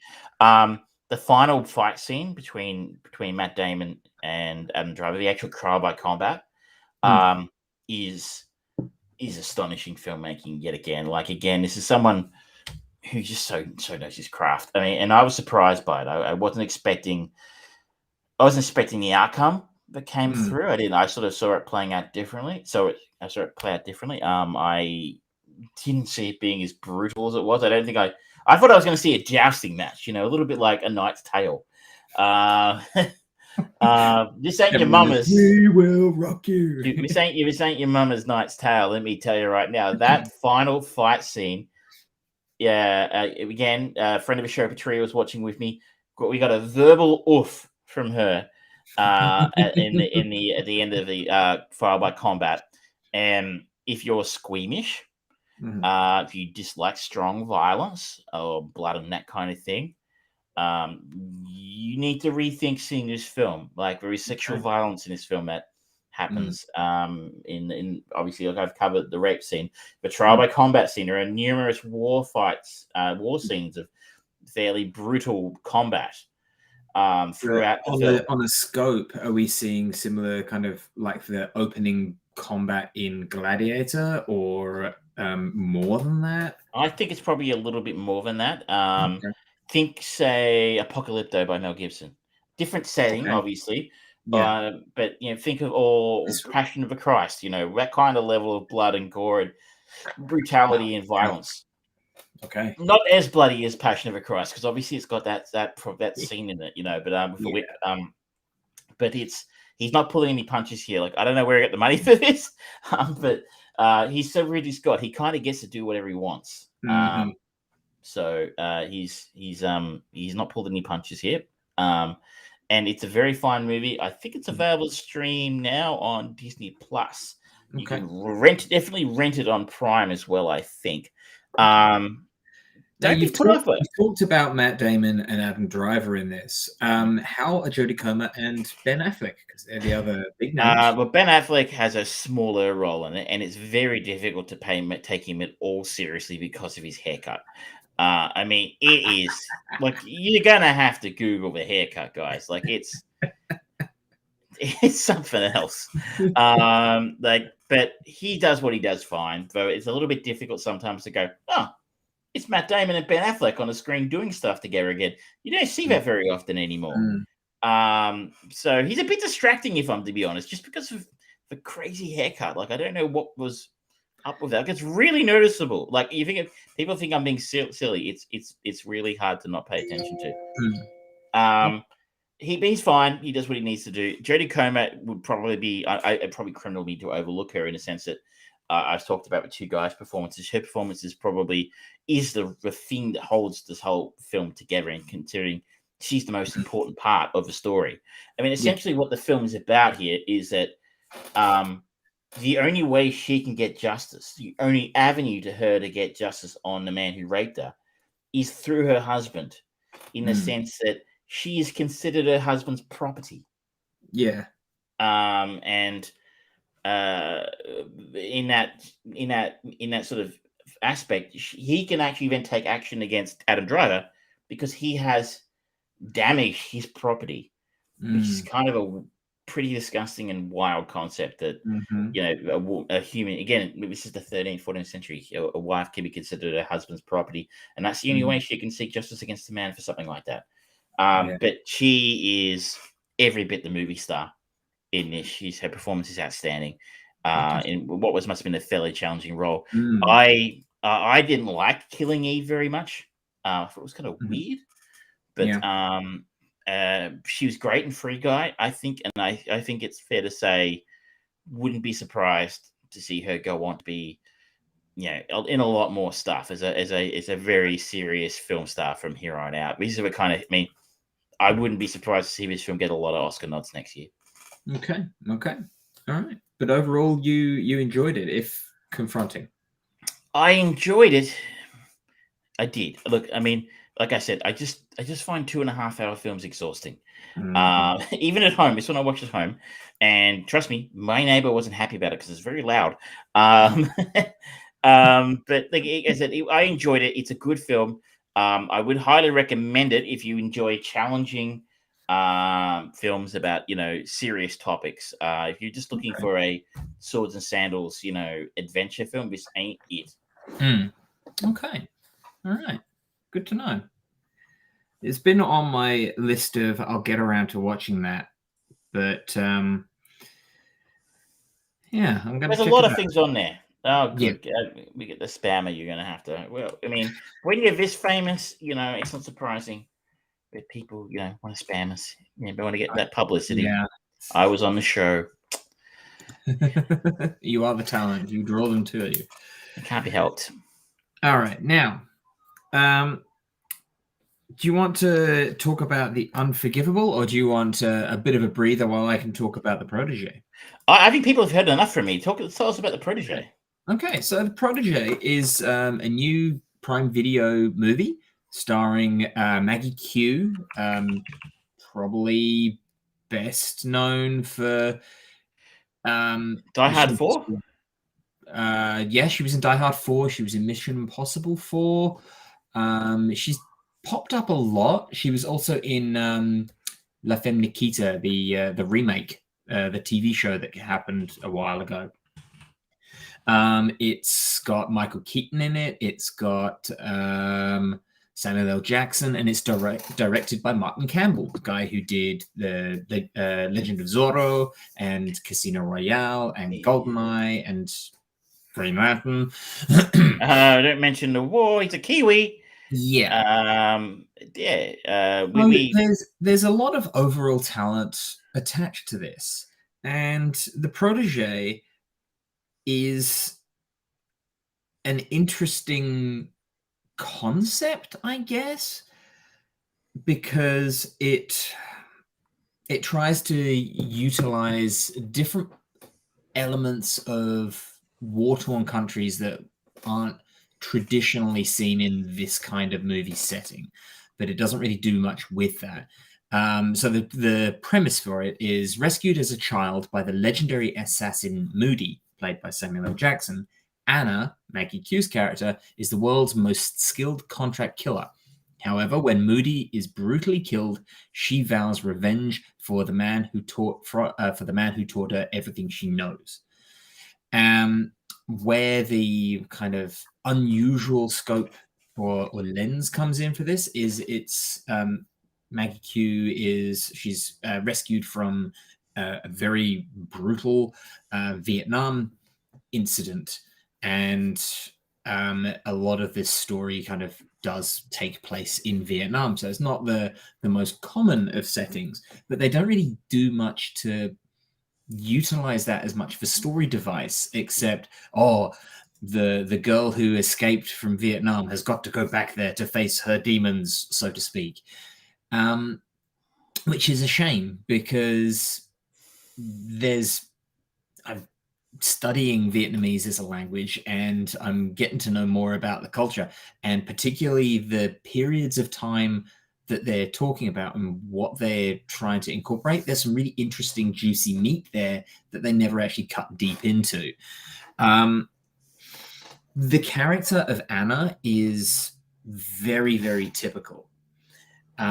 She's that, moody Samuel L. Jackson's character kind of goes to this house.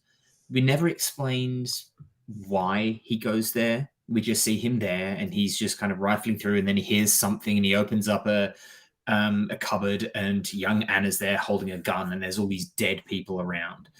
And he's sort of like, "Oh, did you do that?" And she just pulls the trigger, but it clicks, and he just just holds out his hand, and she gives the gun, and he just says, "Oh, this is usually a reliable gun," and just cocks it and just gives it back to her and says, "There you go." And then after that, basically, he's won her over, and he takes her back to the States, and then cut to now. She is this incredibly talented assassin who as is always the case with these kind of things, they've got their set of rules, and they only ever kill bad guys and that sort of stuff. It's like, okay, so far, very paint by numbers. And tragically, that's the whole film. There's a couple of elements that are mildly interesting, like the relationship between Anna and Michael Keaton's character, who's called Rembrandt. And Michael Keaton, love the guy. He always brings a good experience every time I see him, and he gets to do some action in this. So if they, the fact that they're bringing him back for Batman in this Flashpoint movie, so like, yeah, he could still rock it as an older Batman. Hell yes. The relationship that he has with Anna in the movie, it's paint by numbers, but the chemistry between them is good. They play off each other well. Samuel L. Jackson's character is fun, but surprise, surprise, there's a twist, and I bet you can already guess what it is. Well, I won't ruin it for the audience, but and I might want to watch it. Yeah, sure. Probably not. You will see what happens and go, yeah, that ain't gonna stick. In other words, I don't need your superpower to pick it. No, you do not. You do not. The other kind of famous face in it is Robert Patrick, T-1000 himself. Yeah. And he's just like the leader of a biker gang in Vietnam. We don't really get. There are a lot of white Americans leading biker gangs in Vietnam, I would imagine. Oh yeah, of course, yeah.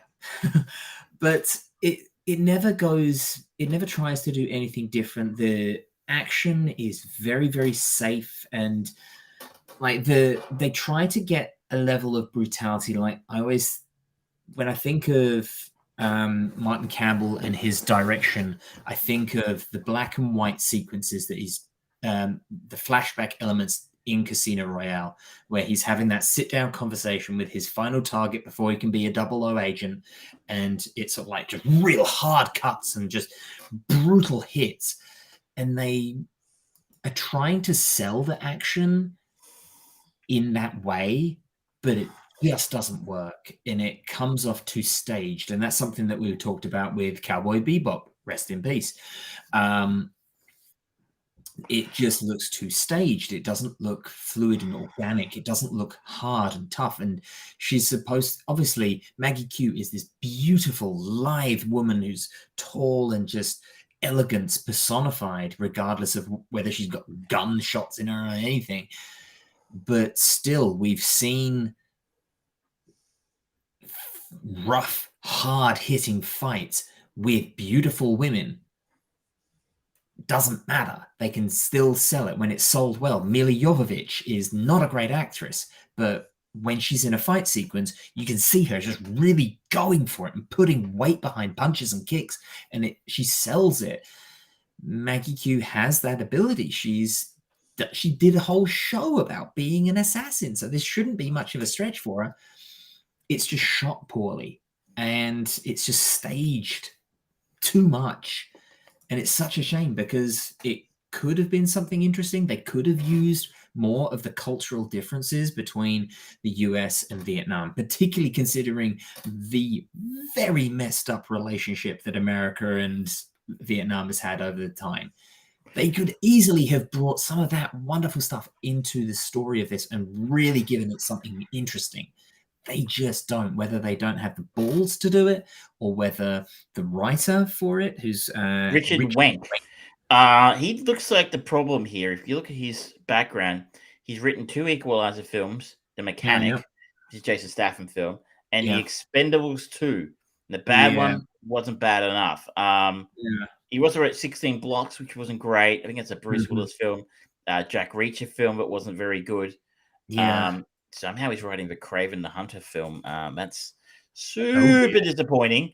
I haven't read Zindigo. I don't know if his film is any good or not, but based on his work today, he doesn't strike me as the kind of guy you want.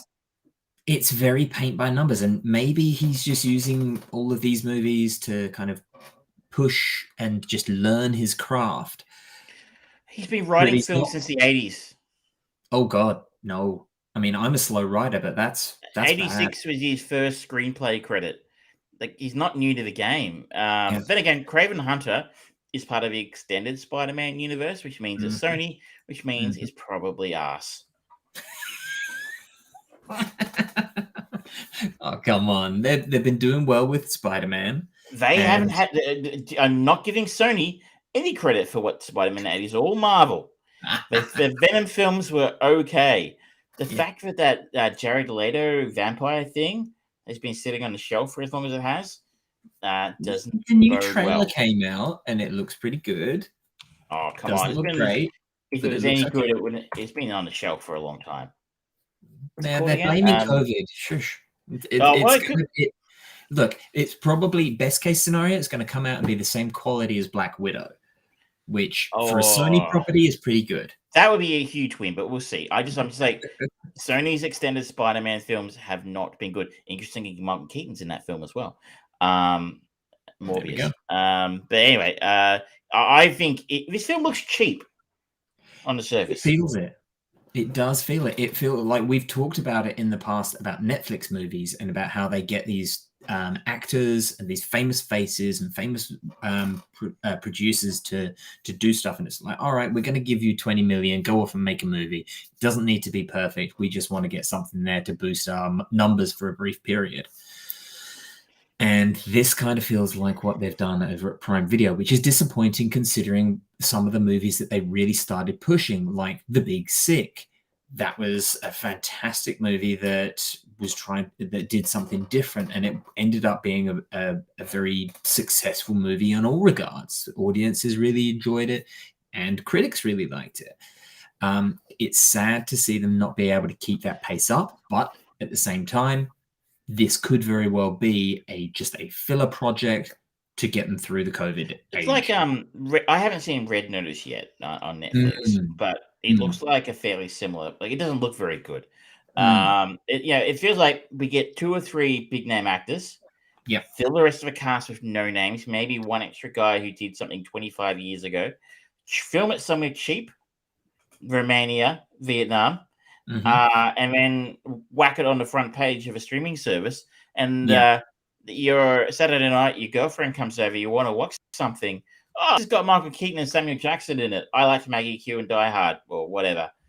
That'll do, right?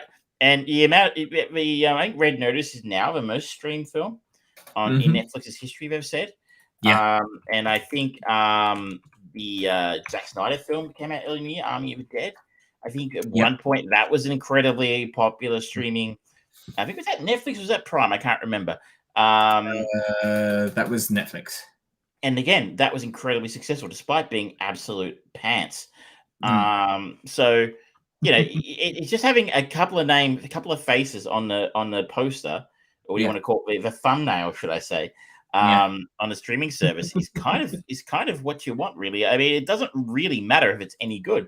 Like those Adam Sandler films that he made for Netflix, you had to sit through 1 or 2 of them.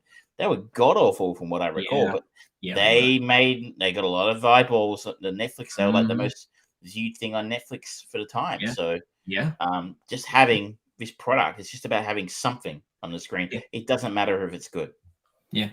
It's the legitimate explanation of the customer is always right. Doesn't mean the customer always gets their way. It means if the customer is willing to buy it, then we will make it. That it's the right product, right? And it's different if it's cinema, right? Because you're not spending extra money to go. You're not giving up extra time. Like, we'll go to the cinema Saturday night. That's $40. Then they got popcorn. There's another $40. It's $100 night out with with food and drinks and stuff. So like you kind of, and if people, your word of mouth thing gets around, like, you stop and you'll look into things and go, I don't know about that. Everyone says that one's shit. But like the streaming service, you're already paying for Prime, probably. You're already paying for Netflix. You just go, well, that's got Ryan Reynolds in it. That one's got Michael Keaton in it. I'll just give it a go, and you check it out. So I don't. In a way, it's kind of depressing. There's really no interest in the level of quality. It's just the viewership that's built into it. It definitely feels like as we keep going into this streaming age, that much more the crown jewels of those streaming services are not features. It is TV shows. They are the ones that are like, we can release it each week and we keep getting those numbers come back in, 13 million every week. That's wonderful, rather than 44 million one week and then it's dead for the rest of its life. You're never going to watch it again. Yeah. And you're right, like, and that's basically one night's entertainment. Where a good TV show, that's even it's like a 10-episode run, like with WandaVision, that's 2.5 months. That's two probably 3 subscription cycles. Yeah, it's enough to warrant more money, which makes sense financially. It's just sad that quality is going to go down a little bit. I wonder. Well, time will tell. Would you recommend this film to the audience? I mean, is this a reasonable, good way to waste 90 minutes, 2 hours? It's not a bad movie. It's like a couple of weeks ago, I watched the Kate Beckinsale movie Jolt, and this is kind of in the same line as that. Jolt may be a little bit more fun, not as good a quality overall, but it's like, okay, you want something in the background while you cook or do something else, there's far worse that you can do, and every few minutes there's something interesting going on screen, and you're not going to be offended by it for sure. At the same time, you are going to forget it very quickly. Yeah, that's a ringing endorsement. Oh yeah. Can I take a sideways step from the Protege event, because we're talking Michael Keaton? Yeah, of course. And I'd like there is a movement going on at the moment, and I don't know if I agree with it.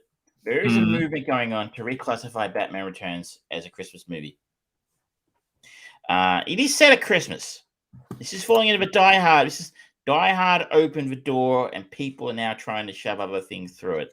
And this is just because it's set at Christmas. I don't know what I call this a Christmas movie. Is Die Hard a Christmas movie? I don't accept Die Hard as a Christmas movie. I mean, I know the people at CinemaSins on YouTube said, well, they didn't mention Christmas enough times exactly to get it. But I'm like, it's close enough. Come on. They mention Christmas more in Batman Returns than they do Die Hard. I didn't count them, but I don't think they do. I reckon the word Christmas is spoken apart from the context of Christmas tree. They literally light a Christmas tree. Yeah, but I mean, I don't think they talk about it much. It's more of a prop. And they say Merry Christmas. I don't know that they did say Merry Christmas. At the end of the movie, Michael Keaton gets into the car, drives. Okay, yeah, right. Merry Christmas, Alfred. The last. So anyway, I don't really care if it's a Christmas. It showed at the Astor here in Melbourne the other night. Nice. In a double feature of Gremlins, which I couldn't stick around for, unfortunately. What a I just don't say it every time, but what a glorious gift that cinema is to Melbourne, because there be very few other cinemas like it left in the country, let alone the world. Probably be a few, but not many. Like single screen, Art Deco. It's a beautiful old building. Yeah. And it was it was half full, so I got to sit up the front and watch it in the dress circle and watch the film. And I haven't seen this on the big screen since '92. When it came out. This is a goofy ass film. Like, I don't know if you've seen this film lately, but it's a goofy film. Like, it doesn't make any sense at all. And there seems to be this narrative in the world these days of the good Tim Burton films versus the bad Joel Schumacher films, which, yes, that's half right. The Joel Schumacher films were bad, and they were certainly worse than the Burton films, but I think he's getting a major pass in this film he does not deserve. Like, the first Batman film, again, I haven't seen the 89 Batman for a long time, and it's certainly not perfect. Recasting a Joker as, Jack Napier, really, and that kind of thing, and it certainly has its flaws. But I think that film can be classed as, it changed the game a little bit. It made that Batman character darker, and it did kind of eschew the campiness that we all thought of about Batman at the time of the Adam West, sort of character from the 60s.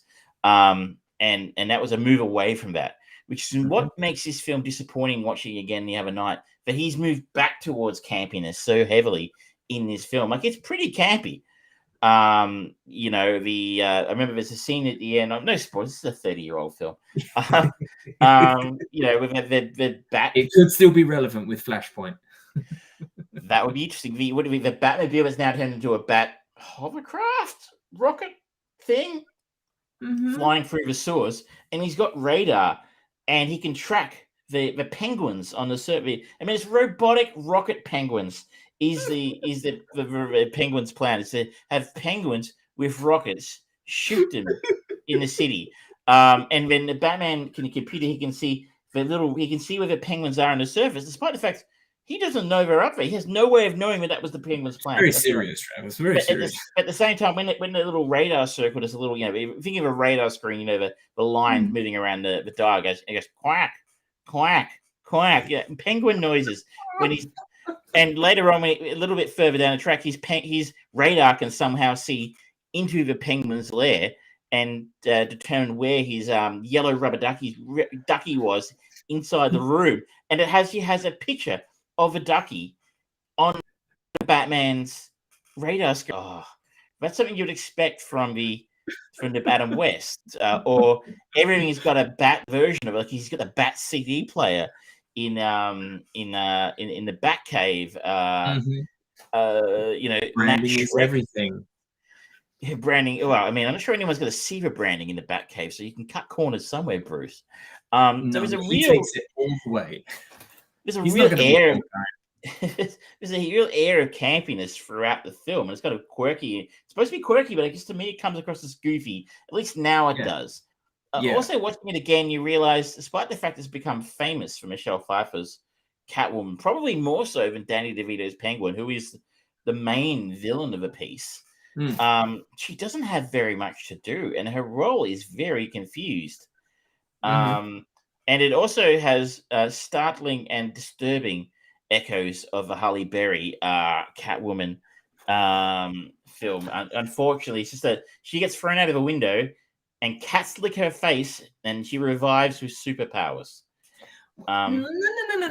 She doesn't get superpowers. She gets a broken personality. And at least with this, you see her just going through them all. And there's the notion, okay, you could maybe survive that. And she's still twitching and everything like that. She's shot multiple times at point blank range at the end of the film, despite being tossed through killed twice, basically, by the Penguin previously and Batman, who throws her off a building. And then thrown into a glass house, which is made of glass, which usually cuts you when you fall through it. And being shot, then shot at point blank range by Max Schreck with a very large gun. I would pay it that I would have to call that and say she's some kind of superhero now. But just even if we didn't get superpowers, just the idea that you can be revived after being thrown out of a giant building by your face being licked by cats. Cats have 9 lives.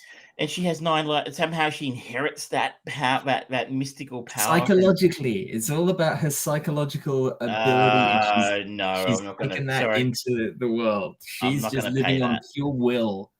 But the idea that of course, it happens to Halle Berry in the 2003 version as well. The cats breathe into her mouth, and somehow she gets cat power or something afterwards. Which makes her really good at basketball. She also knows Michelle Pfeiffer learns how to do kung fu after the cat sort of, maybe it's like a Matrix upload brain thing. I don't know. Cats are ninjas. It's a shame because I mean that wouldn't be a problem. Also, that's really me being critical of the fact that it's really the Halle Berry film that ruined it for this film. But she's such an iconic character, and the outfit is so iconic, and she does so well in this, Michelle Pfeiffer.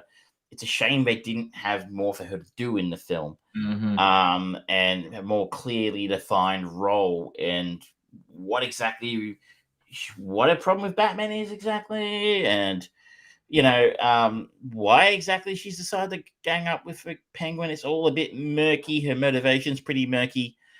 It's a shame. I don't know what the problem was, why they didn't bring her back, considering they could quite easily have done so, considering it's insinuated she survives.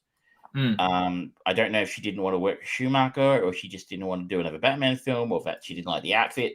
Damn shame, because she was, I think, the best film Catwoman to date. Yeah, that's fair. That's fair. As good as what's her face was in Dark Knight Rising, Anne Hathaway. And we'll see how Zoe Kravitz does in the Batman later this year. But I was taken by, Christopher Walken. Look, I love Christopher Walken. My goodness, he chews scenery in this film. Show me a movie where he doesn't. He's a little bit, even if he's pretty over the top in this film. Like it's peak Walken really in this film, and I love him for it. And I'm not going to mark him down for that. Keaton was a great Batman.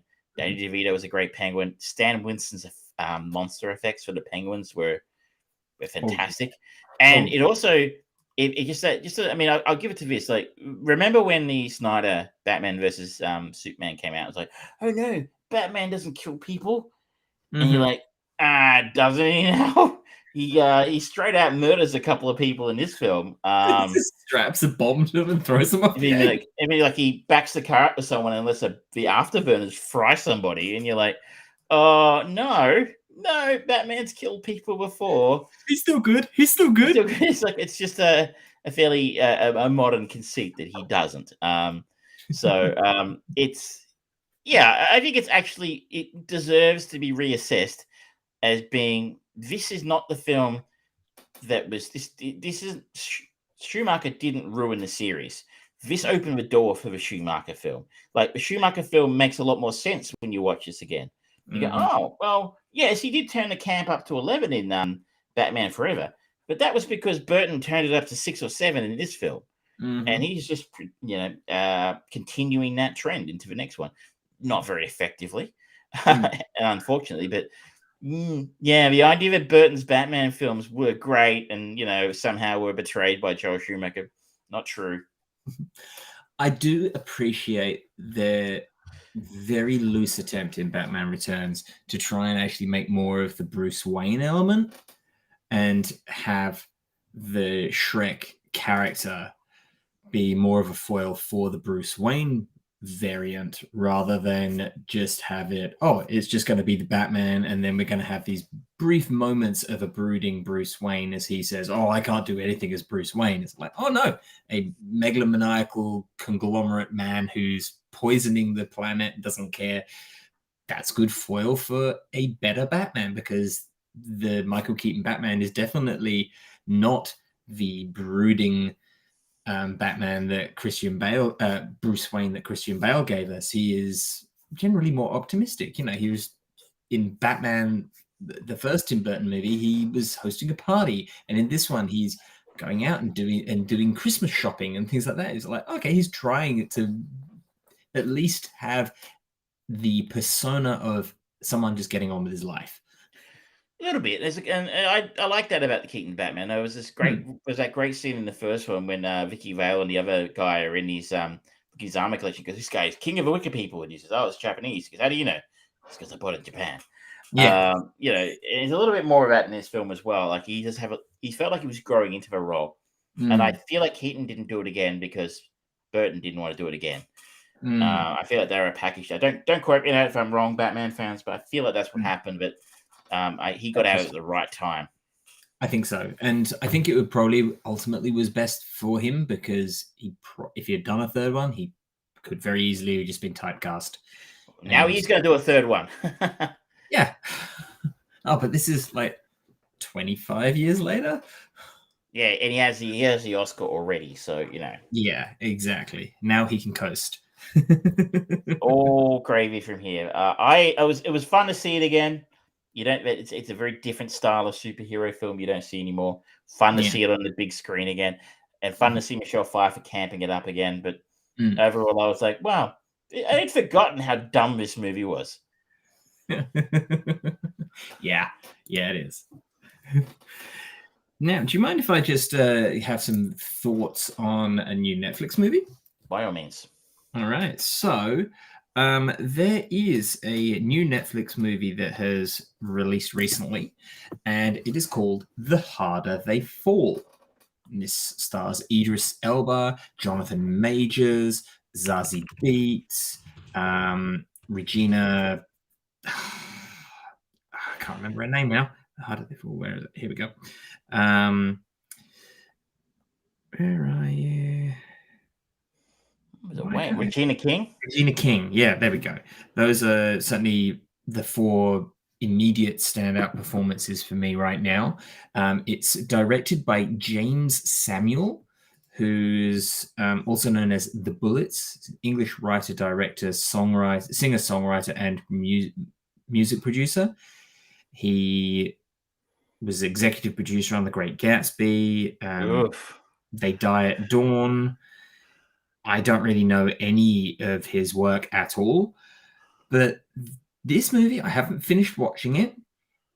It's an interesting one because it is a vastly, majorly black cast in an old school Western. And that's something that you don't often get. The traditional Western is very, very white, painfully white. For obvious reasons, really. Yeah. And this has got an interesting thing. It's the basic storyline here is when an outlaw discovers his enemy is being released from prison, he reunites his gang to seek revenge in this Western. And it's actually really quite a cool idea because it starts really well. It's a really good start. It's just this father, mother, and young boy sitting down to have dinner, and they just, saying their grace, and then there's a knock at the door, and it's like, oh, who could that be?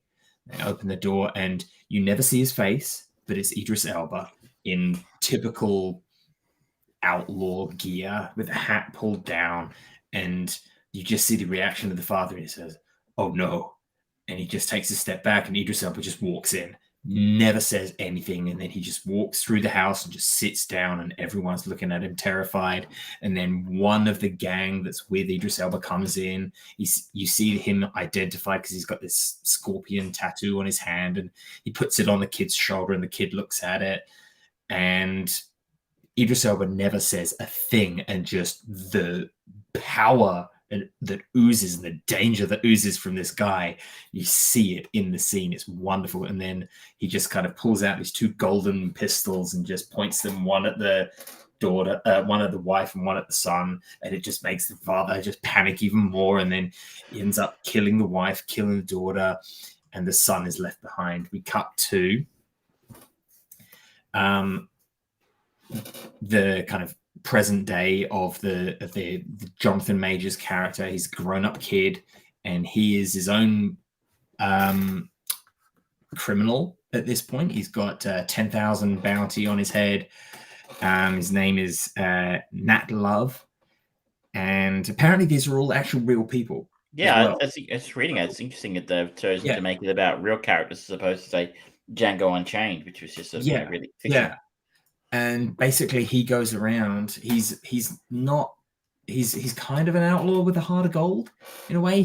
His basic rule is to fuck over the bad guys, and he's spent all his time building this gang and going after all the people that were involved with Idris Elba, whose character is there we go, Rufus Buck. Everyone in his gang, and he's not been able to get Rufus Buck because Rufus was put in prison. He was sent to Yuma prison for the rest of his life. And then, as the story needs, because it wouldn't be much of a story if Rufus was just stuck in prison forever, Rufus's gang break him out. Not really breaking him out, but violently getting him released, because he officially gets pardoned for all of his crimes and gets released. And we have this story that's just getting to a head of these two badass motherfuckers that wreck people on this kind of collision course. And I'm excited to see what happens next. The way that it's filmed is a little bit Django Unchained-ish, with that kind of like pop culture kind of attitude of editing, with the music coming in. There's some classic older style, and it's all very much your genuine older Native American or Black American older music. There's no real evidence of the white man in this movie, and it's wonderful because it's this whole different slice, and it just puts immediately the music taste suddenly puts this whole movie into a different kind of focus, and it's really good, really fucking good, because they are bringing in, like what we talk about all the time, whereas instead of just gender bending someone and just going, oh, it's just that, they're actually going, okay, we're going to have all of these characters and we're going to utilize their ethnicity or their sexuality to compel the story. And that's what they're doing here. And it's really interesting. It's informing the story, and it's informing me into this whole way. It's like, wow, I'm really fucking invested here, which I was not expecting. It's really interesting. I'm really looking forward to it. The trailer here looks highly stylized. Yeah. Like, we're not going for a realism here. It kind of looks like it's supposed to, doesn't look real. They definitely have the stylized violence to a certain degree throughout what I've seen so far, but it's not as aggressive stylization as the trailer. But it's definitely there. It's shooting from the hip, so to speak, and that's fine because Jonathan Majors is fucking cool in this. I have loved everything that he's been in the last year and a half. He was fantastic in Lovecraft Country. I think he's going to do really well as Kang, as long as they actually give him something to do rather than just lots of diatribe. And so far, he's really good in this as Nat. And Idris Elba, he's always fantastic. In this, he's so reserved and he's just bottling it up. He's always a person who oozes this power, this authenticity to everything that he does. He has a presence on screen, doesn't he? Yeah.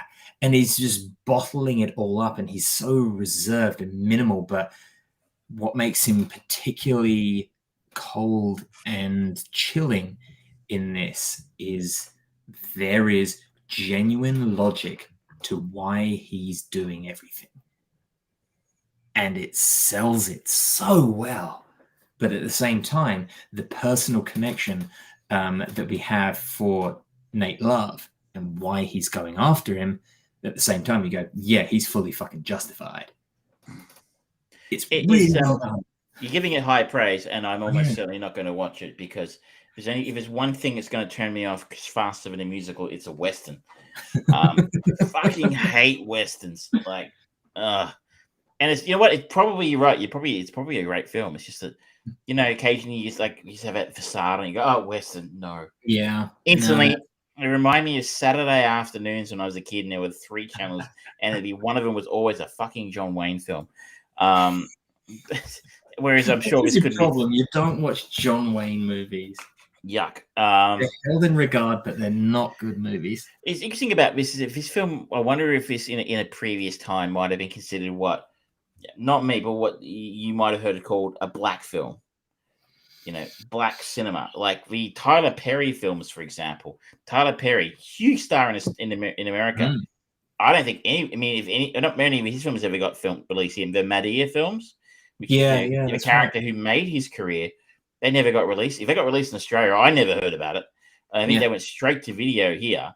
And even then, I don't think back in the day I ever saw the videos anywhere. So if you wanted to see those sort of films, you really had to go out and look for them. Just being it's an all African American cast, so namely there are some very big stars here, especially in Idris Elba there, and the Wayans brother. That I don't know if I would qualify it as a black movie like that.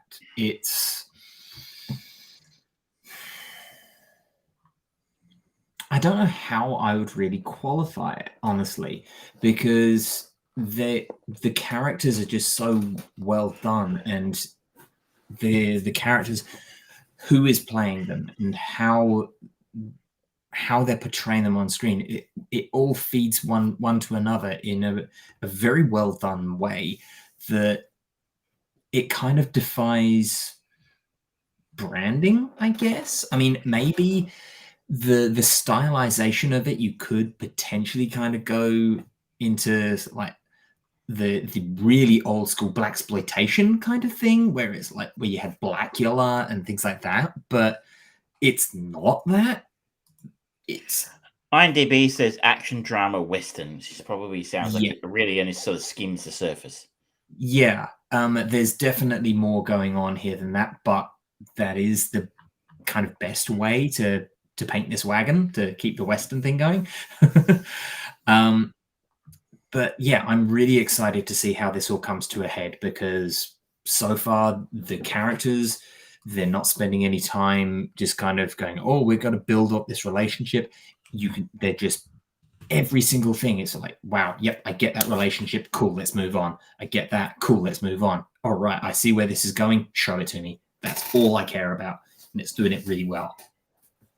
High praise indeed. And that's on Netflix in Australia. Mm-hmm. Yeah. So I do highly recommend it. Are you going to hold over on the Unforgivable because we are pushing past 2 hours, 10 minutes, and I don't think I can ask anybody to hang around with us any longer to hear about Sandra Bullock. So we'll talk about the Unforgivable next. The Unforgivable Sandra Bullock. The Unforgivable Sandra Bullock. We'll talk about it next week, so we can get people back to their lives. Yeah. Be people who are watching, people who are listening later. You know, ain't no one got time for that. Well, that brings us to the end of our show then, ladies and gentlemen. That has been episode 130 of Armchair Producers. We had a little bit of a teaser topic of adaptations, good or bad, before going into our chain movie of the week with Spice World. Again, thank you, Travis. Welcome. I have chosen us to watch Can You Ever Forgive Me, starring Melissa McCartney and Richard E. Grant. So make sure you watch along if you want to. It's on Disney Plus, I do believe. We had a little bit of a talk about Hawkeye and how it's meandering in the painful area of It's Okay. We talked about The Last Duel, Batman Returns, The Harder They Fall, and The Protege. So hopefully next week we'll actually have, if we both get a chance to watch it, we'll be talking about Spider-Man No Way Home. We'll make sure that we keep up any spoilers to the end of it so that you can just tune off later. Otherwise, that's going to be our main big thing to talk about, I think, probably next week. Hopefully so. I'm fairly I must see it this weekend because I don't know how I'm going to say spoiler 3 otherwise. I don't care about spoilers anymore. I spoil movies for myself. True, but I had this conversation with somebody else this week who doesn't care about spoilers as well, and I'm like, no, I just think again of the time someone spoiled the Force Awakens for me, gave away the ending of that, and I was like, okay, that really took the edge of that experience for me. So if you're lucky enough to be able to get away without spoilers, and you're a better person than me. Yeah. All right then, ladies and gentlemen, thank you again so much for joining us here live on Twitch, on YouTube, and in Facebook. Don't forget you can catch us in audio format on all podcast services around the globe. Armchair Producers is our name. That is Travis Croft. I'm George Tarrant. You have a good night. Good night.